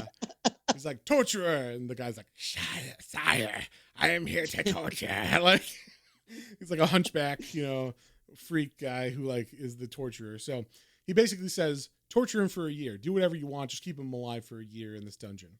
So and then like basically he proves Griffith right because he goes up to Charlotte. The king goes up to Charlotte's room, and he's like, "Charlotte, wake up!" And then he sexually assaults his daughter. Like he starts like licking her, like he disrobes her and then starts like licking on her, and then she freaks out and yells no and stuff. So um, he actually like tries to physically like rape her or whatever, but she kicks him away, and then he's like shamed or whatever. So it's very weird. Very Scene. weird and disgusting and creepy. Yes. So in the meantime, we see the king has made plans for the Band of the Hawk because obviously he's not a fan of Griffith or them anymore. So he like sends a message saying that he's Griffith and being like, yes, I am Griffith. Meet me here, guys. Meet me at this specific place at 12 o'clock or whatever." And then so the Band of the Hawk meet at this place, and they're like, "Why would Griffith want to meet us here?" And then they see a rain of arrows coming down on them, and a bunch of the Band of the Hawk get surrounded, and crossbowmen and archers start shooting them with arrows, and Casca makes it out with the rest of the Band of the Hawk, but now they are on the run. And then the end of this like little story arc here which is called The Demise of a Dream, because everything kind of goes to shit for Griffith's dream. We see the torturer guy, the hunchback. He sees the behelit on Griffith's neck, and he's like, "Ooh, what's this thing around your neck?" And then and he like pulls it off, and we see its little eye open and like look at what's going on, and then he throws it in the sewer, and we see it float away. So we're like, definitely that's bad. Like that was the thing that was saving him or whatever. So what do you think about that? Oh yeah, no, that was very it was very much like, yeah, this is not part of the plan anymore, and uh shit's gone downhill. And the creepy little golem golem dude Torture guy. is the torture guy, yeah, is very yeah, very much like, all right, I'm creepy, and this is gonna be a long time coming. Yeah. Yeah, and basically we learn that like, well, I don't want, I guess he does it for a year. He actually does it for a year. He tortures Griffith for a year. But in the meantime, during that year, we see what's going on with Guts. We cut to him at some kind of tournament where he's just like, "Bring it on. I want to fight as many crazy people as possible." We see like different people from around the globe. So this was kind of cool. Since the beginning of this series, we've kind of got like European knights, right? But now we're seeing like different cultures. So we get kind of like a Middle Eastern or Indian kind of vibe. I thought a lot of these people kind of reminded me of like that. Who's that guy from Street Fighter that shoots fire from his mouth? Oh, what is that? I don't remember the I don't name of remember it, his name either, but he's like that guy, like fire breather dude, and there's a guy that's just like that, and then like Vega with the claws and shit. Like it's very much like interesting weapons and whatnot. But there's definitely a dude that has those Indian, like India from India or Indian from India knives. Those ones that are like 3 knives in one, and it's like a handle that you grab, and then they open Yeah, up. I don't remember I what don't they're remember called. what they're called. Yeah, but he's pretty badass. He's like this warrior, and then he's winning the tournament and kicking ass. And then Guts comes in and is like, "Oh, you're the guy who's winning everything. Well, let's fucking fight." And then he just fucking like totally owns this dude, which I thought was fun. The guy tries everything on it, and Guts is just like, "Yeah, you're pretty weak. It's pretty lame." I love that he wasn't in the tournament. He just No, was he just walks watching, in. and then he's like, yeah, he like that guy is like kind of like the winner of the main group, and then he's like, yeah, I'm gonna fight you, and the like head is like, well, what are you doing here? He's like, nah, I'm gonna fight this guy real quick, and he's like, okay, I guess like we have a new entrant. Yeah. What's your name again? Yeah. Yeah. So yeah, it was a fun thing. But then at the end of it, he's talking to the guy who's like running the tournament, and the guy says something about like, oh, like he says something about like the woman who's running with that brigand, the group of brigands, the band of the Hawk. And Guts is like, what do you mean, woman who's leading them? And the guy's like, yeah, there's this woman, Casca, and she's like leading them, and they're on the run because the king is angry about them or whatever. So Guts is now going to find them. In the meantime, we see that yes, they are on the run. The band of the Hawk is hiding. Casca is now the leader of them, and she's the leader, but she's basically trying to just keep them alive. Like it's been very hard. She hasn't been able to sleep barely, but she's keeping them together as a group because there's still hope that they can save Griffith. And we do see that the king has sent people that have found them, and one of them is this dude that was at the tournament. This dude from India or wherever he's from. They don't say where he's from, but like he's got the Indian accoutrement, and so like the Indian weapons and stuff. And he's like a badass assassin. He starts killing people, and that guy fights Casca, and it's pretty cool. Like I like this fight between him and Casca. It definitely showed like, okay, I do think she's not at 100% right now. What do you think about this fight scene? Because obviously she was super tired. She was falling asleep at her desk. And they talk about her, being like run down, Very much so, but she's still like, doing flips and stuff and holding her own. But yeah, she's obviously like tired. Yeah, she's about to get killed by this guy as he like brings his knives down, and like pins her knife to the ground, and then also like her head is between his knives.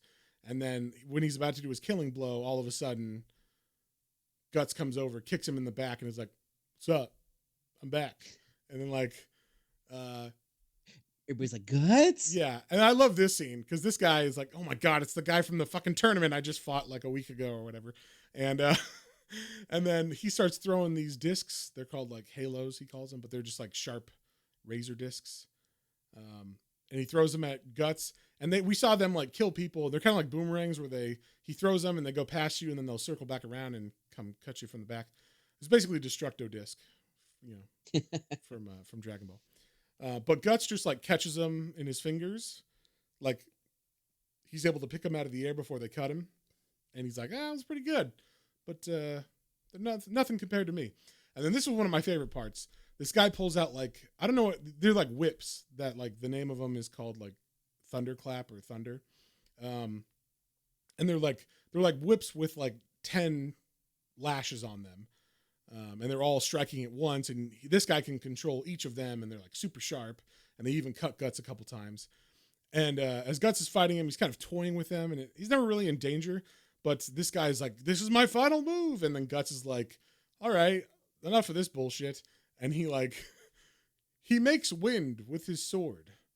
Like he swings so hard, the wind blows and pushes the strands of the whip backwards with air pressure. And then Guts just moves in and like chops that guy's weapons away, and then his face mask comes off and he gets mad and then he leaves. And then so like everybody leaves because the assassin's gone, and Guts took care of him. So then everybody's like, "Oh my God, Guts, you're back." And Guts is like, "Yeah." What's going on, guys? What did I miss?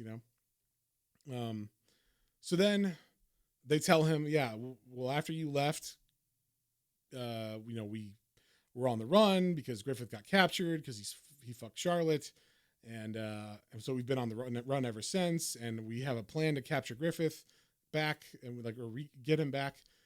So like, you would be great if you would stick with us for this. And Guts is like, all right, I guess I can stick with you guys. I'm back in for this mission at least.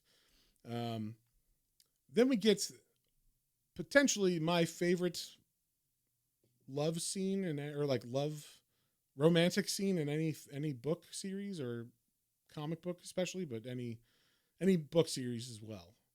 Like, this is one of the most thoughtful romantic like moments I've ever read in a series. What'd you think about this whole scene with him and Casca? Yeah, I was it felt like maybe it was gonna go somewhere, and I was wondering, like, because they kept throwing the little things back and forth at each other, and then yeah, it was interesting because it leads to this romantic encounter. Yeah, at And first they're fighting because I they always fight, and she kind of blames him for what happened to Griffith because he left, and that's why Griffith went all crazy and did the thing. But she's also mad, I think, because Griffith had sex with Charlotte, and not her.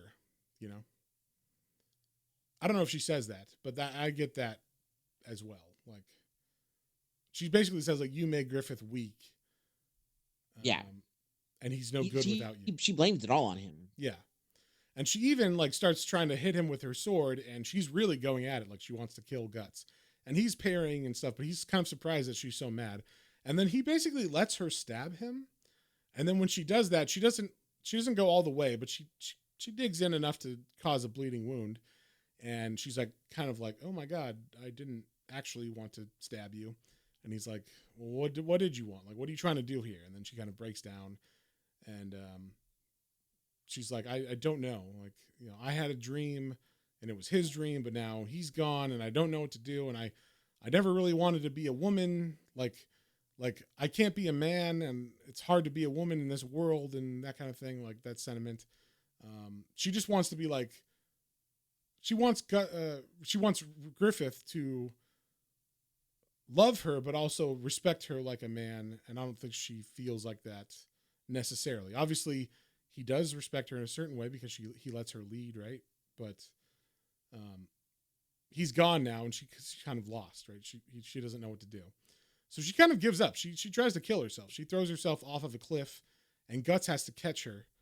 And he's like, come on, like, get your ass up here. What are you doing?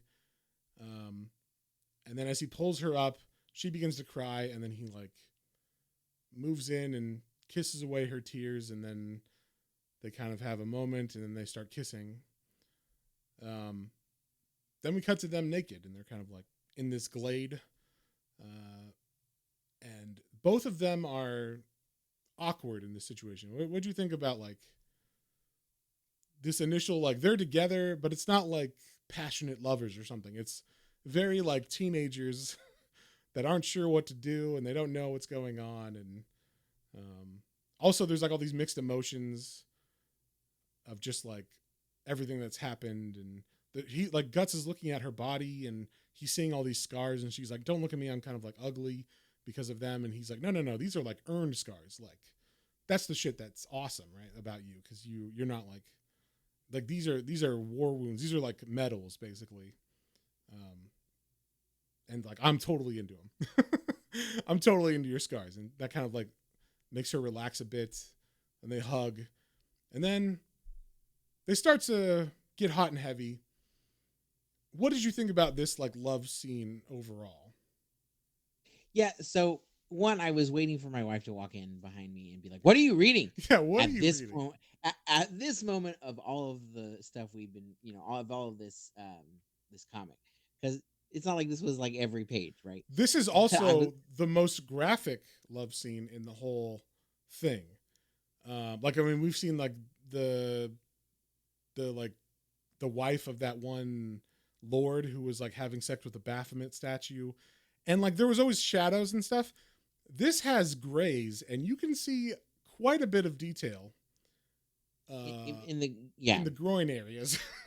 of them. Like it's not quite like a full shot. Like it's not like pornography, but it's definitely NC-17, I would say. No, and they specifically the artist, the creator goes out of his way to like not like not just like not like just the sex that Griffith was having, and Right. not like any of the sexual assaults that were going on before. This is very much like them feeling each other out, and then like having the moment of tenderness, and then going into like being passionate. So Right. yeah, it was very much like, oh whoa, like again, like yeah, I'm waiting for my wife to walk in behind me because it's like page after page after page here, Yeah, and I this did is a not pretty expect it to long go on scene. this long. The reason why Exactly. this thing is also long is because okay, so they start making love. It is both of their first times. We don't really know that, but we can kind of assume that.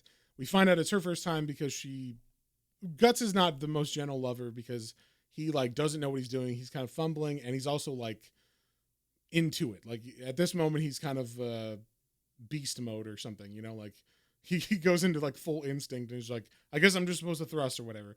And so she's like, okay, go channel her. It's fine, but like, be nicer about it or whatever. But then the problem is, as they're having sex, he has some PTSD from his childhood. He starts, he basically has a flashback of him getting raped and he breaks down and he begins to choke her because I guess that's what happened to him when he was a kid. He was being raped and he was choked.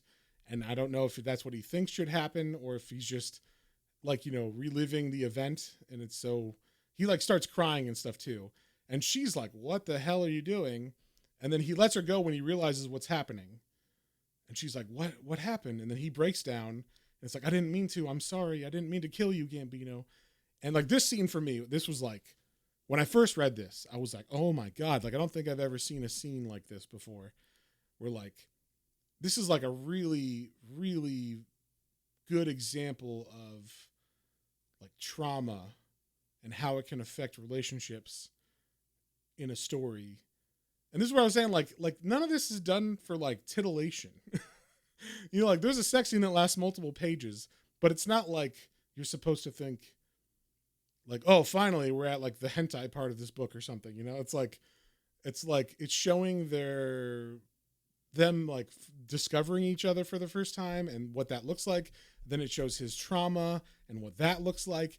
And then we get like her understanding his trauma and like holding him and hearing what he has to say and helping him deal with it, and her being like, let's talk about this and like let me help you through this. And like she's basically like, I'm like, let me heal your wounds is basically what she says, right? And then she like starts licking the cut that she gave him earlier, which you thought was weird, right?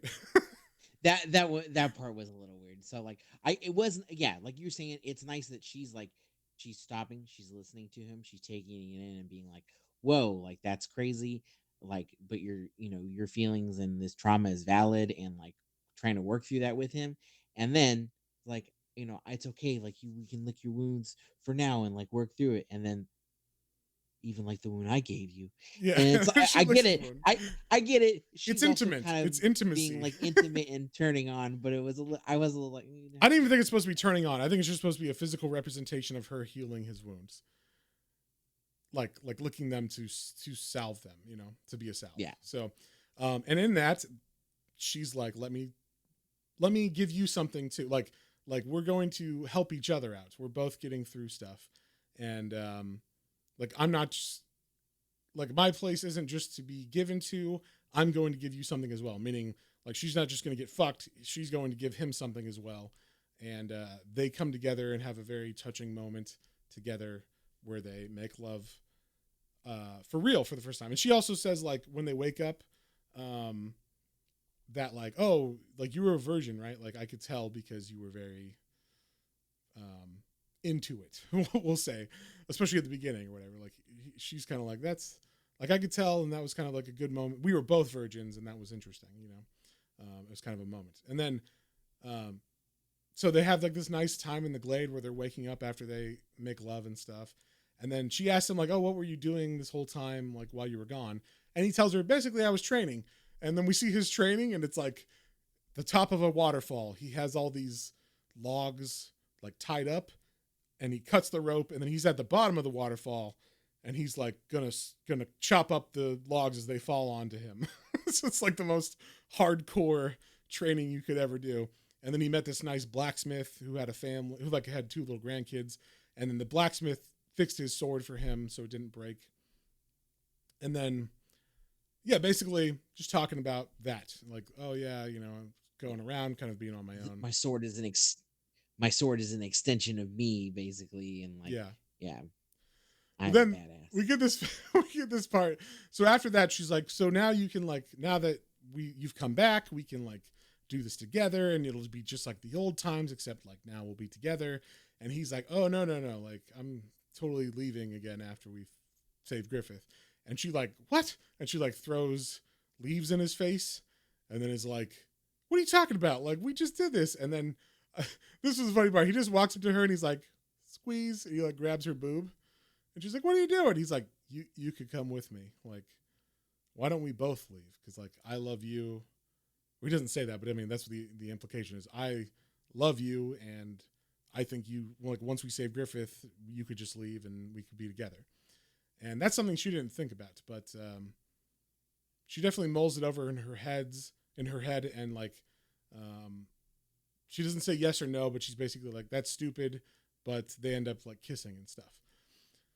Then we see some ominous things. There is some kind of snake demon that's in the forest, far away. We're seeing far away. There's like reports of weird monsters that have started appearing everywhere. And this next like little scene we get is kind of like, we know that the advent of the demons are approaching, right? This is like the official, I guess, final countdown of this. What do they call it? The eclipse.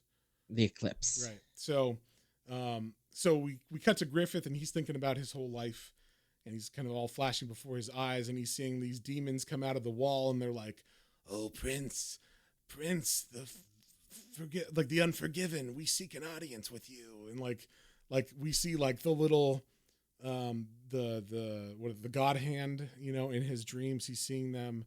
And so like, yeah, he's having dreams of these like actual demons and stuff. And we're seeing like around the area, demons are popping up and whatnot. And it seems like they're coming out for something special that's about to happen.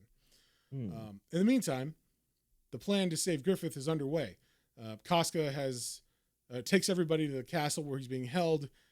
They meet up with Princess Charlotte, who's actually trying to save him. She's still in love with Griffith, and she's like, we must save him. And so she's like the inside man that's letting them into the secret doors of the castle to get in and go to the dungeon. So she leads them there, and I don't know, it's pretty uneventful as far as that's concerned. We do see like, is it Rickett? Yeah, Rickett's the one in the forest, right? Or is this some other kid? There's a kid. It's Rickett. It's Rickett. Okay, so Rickett is in the forest, and he's like one of the Band of the Hawk who had to stay behind because he was injured. And he runs into one of these demons who actually, I believe it is the slug guy from the Black Swordsman. Yeah, I think it looks very similar. It looks very similar to him, but he also sees a couple other demons that we will see later on in the series. They're after this, the Golden Age story arc, though. But like, he sees like this fairy. He thinks it's a fairy, but it's like some kind of moth person, and that person's later on, or that demon's later on. But the Skull Knight shows up and saves Rickett, and so and the Skull Knight's like, "Be gone." I'll take you all on, motherfuckers. And they're like, all right, calm down. We're fine. But they're basically like, it is happening soon. And so it's basically just supposed to be like, it's ominous. It's building up. It's going to be crazy. But like, we should say happen? The slug monster it looks to me, it seems like he ate the rest of the band of the Yeah, I think the rest of them have been murdered. Because Rickett is outside of camp, like getting water or something, and he comes back and he's like, what the fuck? Where's everybody? So yeah, he's definitely eating people. Maybe not all of them, but a lot of the people. But yeah, a lot of them. Yeah, maybe Yeah. some got away, but Yeah. And so we cut to the dungeons, and this dungeon is not a normal dungeon. We find out that the castle that, the Midland was built on is actually like built on an ancienter castle that was like a crazy old society where there was like this skull king. I don't know. His name is Emperor Gesiric or Gaisric. yeah. And he wore a skull helmet. I wonder who that could be. Where have we seen the skull helmet? I don't know. But to be fair, he's not wearing a helmet anymore. It's just a skull. Actually, I don't even know. They haven't revealed who the Skull Knight is yet in the series, so I don't know if for sure it's him. It's him, but they highly suggest that that might be the Skull Knight. But apparently, this dungeon is at the bottom of what used to be the ruin, or what are the ruins of this old civilization. And at the bottom of it, there's all these dead bodies, and it was supposedly like they made sacrifices to demons here. And we get a close up of the bodies, and we see the brand that Guts had on his neck, right? So something bad happened here. They get all the way down to the bottom where they find Griffith in his cell. Guts goes forward, and we find Griffith in his state, his tortured for a year state. What did you think of this? First off, what did you think was going to happen? Did you think they were going to get there and be like, "Oh my God, Griffith, come with us," and then they like run out happily, or what'd you think? I thought they were going to get there and he wasn't going to be there. Honestly, I thought that that was going to be like the whatever that audience was with the hand, or the like god he's hand. gone already. Yeah, I thought they were going to get there and they'd be like, "Oh, he's gone," kind of thing, Right? or like maybe like he left his body or something like that. Right. So yes, like seeing it first, like I mean, he is emaciated and he's been flayed, like skin is pulled off of him and stuff, and all of his tendons are cut on his wrists and feet, so he can't walk or move, like he can't crawl even, and he can't talk because they cut out his tongue. They have put like a Man in the Iron Mask style helmet on his head that is of the hawk to mock him. But it's like locked on his head, so he's had it forever on his head for the last year. And basically, they take the helmet off, and Guts, they don't even show what he looks like. Guts is just like, "Oh my God. Like, this cannot be Griffith."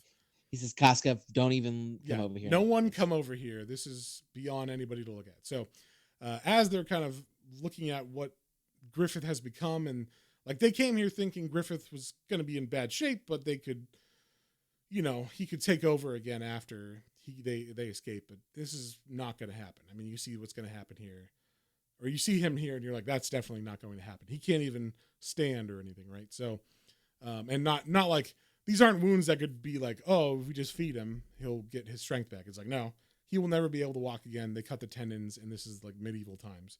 So, then the door slams shut, and we see the little ogre torture guy is like, "Ha ha! Now you're trapped." And then like Guts is just like, "Motherfucker," and like breaks the door down with his sword and kills that guy. Throws him down in the pit of bodies. But then it's too late. That guy brought soldiers, and Guts goes into berserk mode. He's just like, "Fuck all of you." He runs up the stairs, murdering. He's murdering everybody. And so everybody takes, I think Casca and some of the other guys get Griffith, and they begin to follow Guts up the stairs. And like I said, Guts is just killing everybody for them. They even get to the top, and the king is waiting there. He's all old and everything. And it turns out he summoned, I guess those the assassins that he got. I think they're still the same. It's not the guy with the Indian blades, but it's of that same tribe, I believe. I think so. Yeah, they're called the was it Bakiraka? Yeah, Bakiraka, I believe. Yeah. So they have powers. They are supernatural in some way. Some of them breathe fire. Some of them have like kind of distorted bodies and stuff. The king isn't on waiting for them outside. He's like, go in the sewers and kill them because they're in the sewers escaping. And so he gets these, assassins to go in the sewers. A fight ensues. It looks kind of bad. Like, I guess they're very weird because they're supernatural, and so they can get the heads up on everybody. Princess Charlotte even gets hurt. She gets shot by one of the like knockout darts. Is it poison dart or is it like a knockout dart? No, it's poison. Yeah, It's because poison. they're like okay, now that she's poisoned and she wasn't supposed to get hurt, you need to give her us so we can take her to the Yeah, they because we're basically the only make a ones that have deal. the antidote. Yeah, they make a deal so that they can give her the antidote. So they're like, we'll pause, stop fighting, give us Charlotte, and like we'll give her the antidote, and then we'll resume. And so they let her go, and then the fight resumes, and basically Guts and Casca kill everybody. They're able to murder all these guys, or not just Casca, but like the band of the Hawk that are with them. No, and I like this because they involve them a little more in this one, and like they're like crap, we're having a hard time a little bit, so they like they get all the lights to go out, and then the one was it There's Judah and Pippin. Judah. Yeah, Judah starts throwing a weapon, and as it hits the stones and stuff, it sparks, so they get light on like just the area where The guys are like one of hiding. the yeah, and then they're able to like kind of like kill them in like in darkness and like take away their advantage of sneaking up. Yeah, but even one of them doesn't get killed initially. It's like the one of them is like the fire breather guy, but it's a woman, but she's like a fire breather, and so she conjures fire, and they're like, "Oh my god, what the fuck is that? Let's get out of here!" And so, so they break through a wall and get to the top, and then she brings, sure, she goes back to the king and is like, "Oh my god, like we got you Charlotte back, obviously, but they escaped," and then the king kills her because he's like, "You said you would, or I told you not to hurt Charlotte," and so, the Charlotte goes back with them, and then he's like, "Bring me, what's his name? Who's this fucking guy? The Beast or whatever his name is. Wild, I think is his name. Like Wyald is his name, like Wild.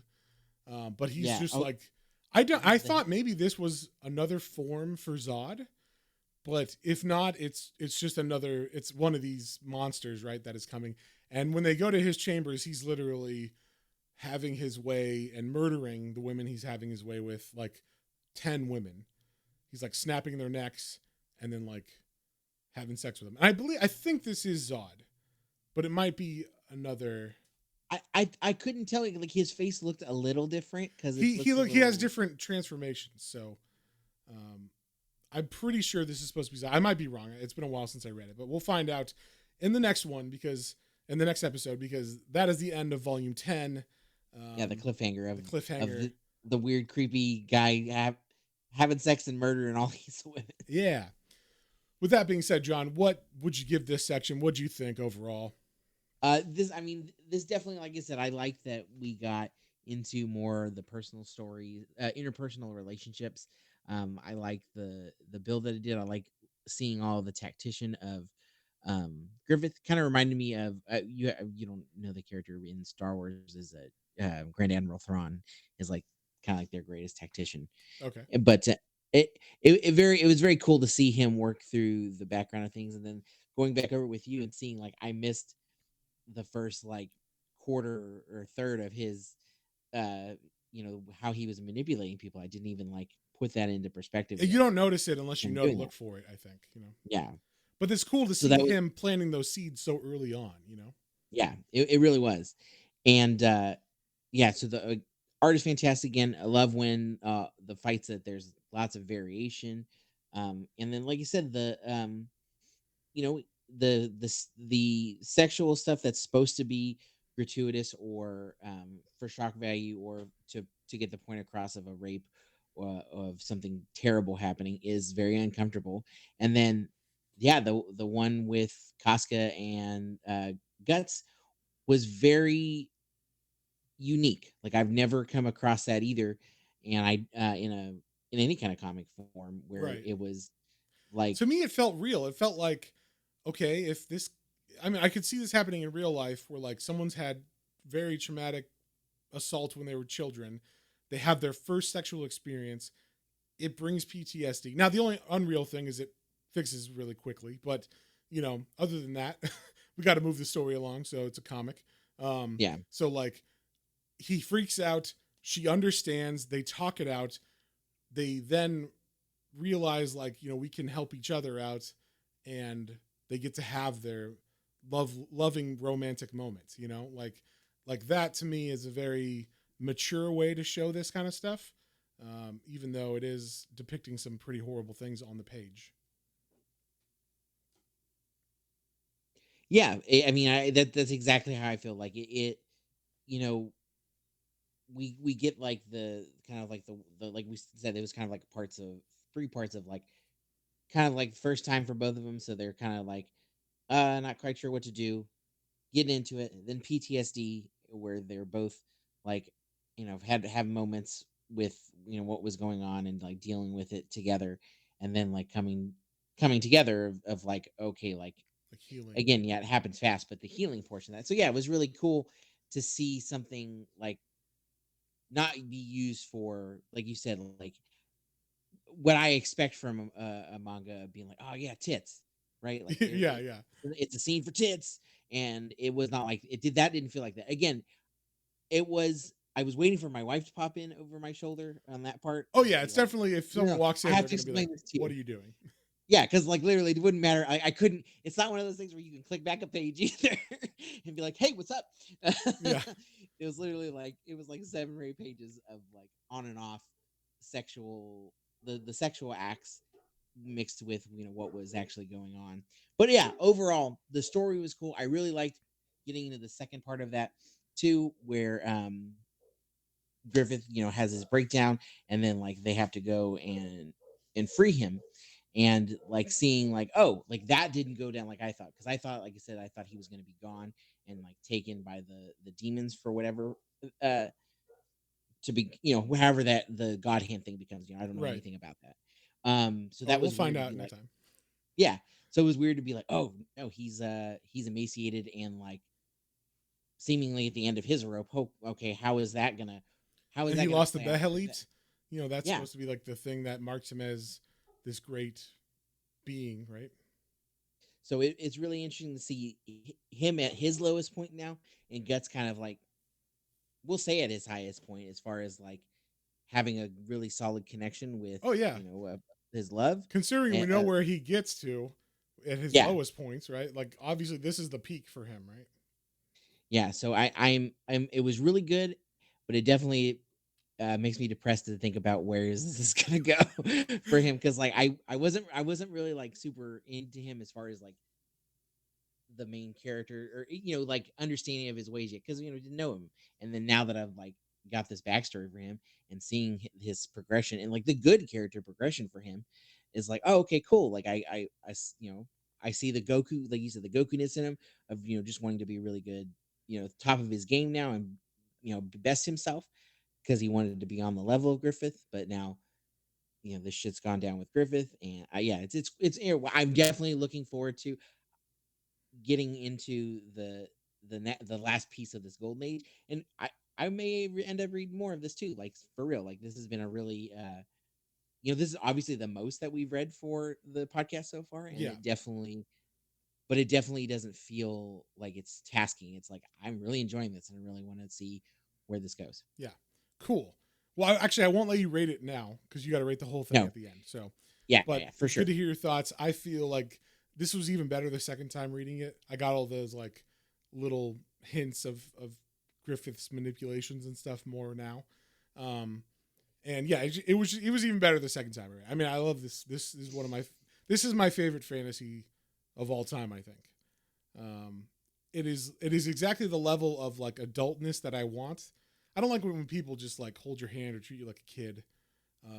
So when they're gonna do scenes like all the love scenes in this, or even like the sexual assault scenes and stuff, it's not there to either they don't cut away and you get to see everything, but in a horrific way, or a like this is actually a touching, tender moment, or like this is them dealing with traumatic past stuff, So they handle it so well, and I don't really know of any other thing that does that. And so Berserk is very unique in that way. Um, so yeah, can't wait to get to part 3, which is next month for the Patreon. So look forward to that, everybody. And that one will be a shorter episode because I think it's only 3 volumes we're reading. Maybe even less, because I'm not sure where the cutoff is in volume 3.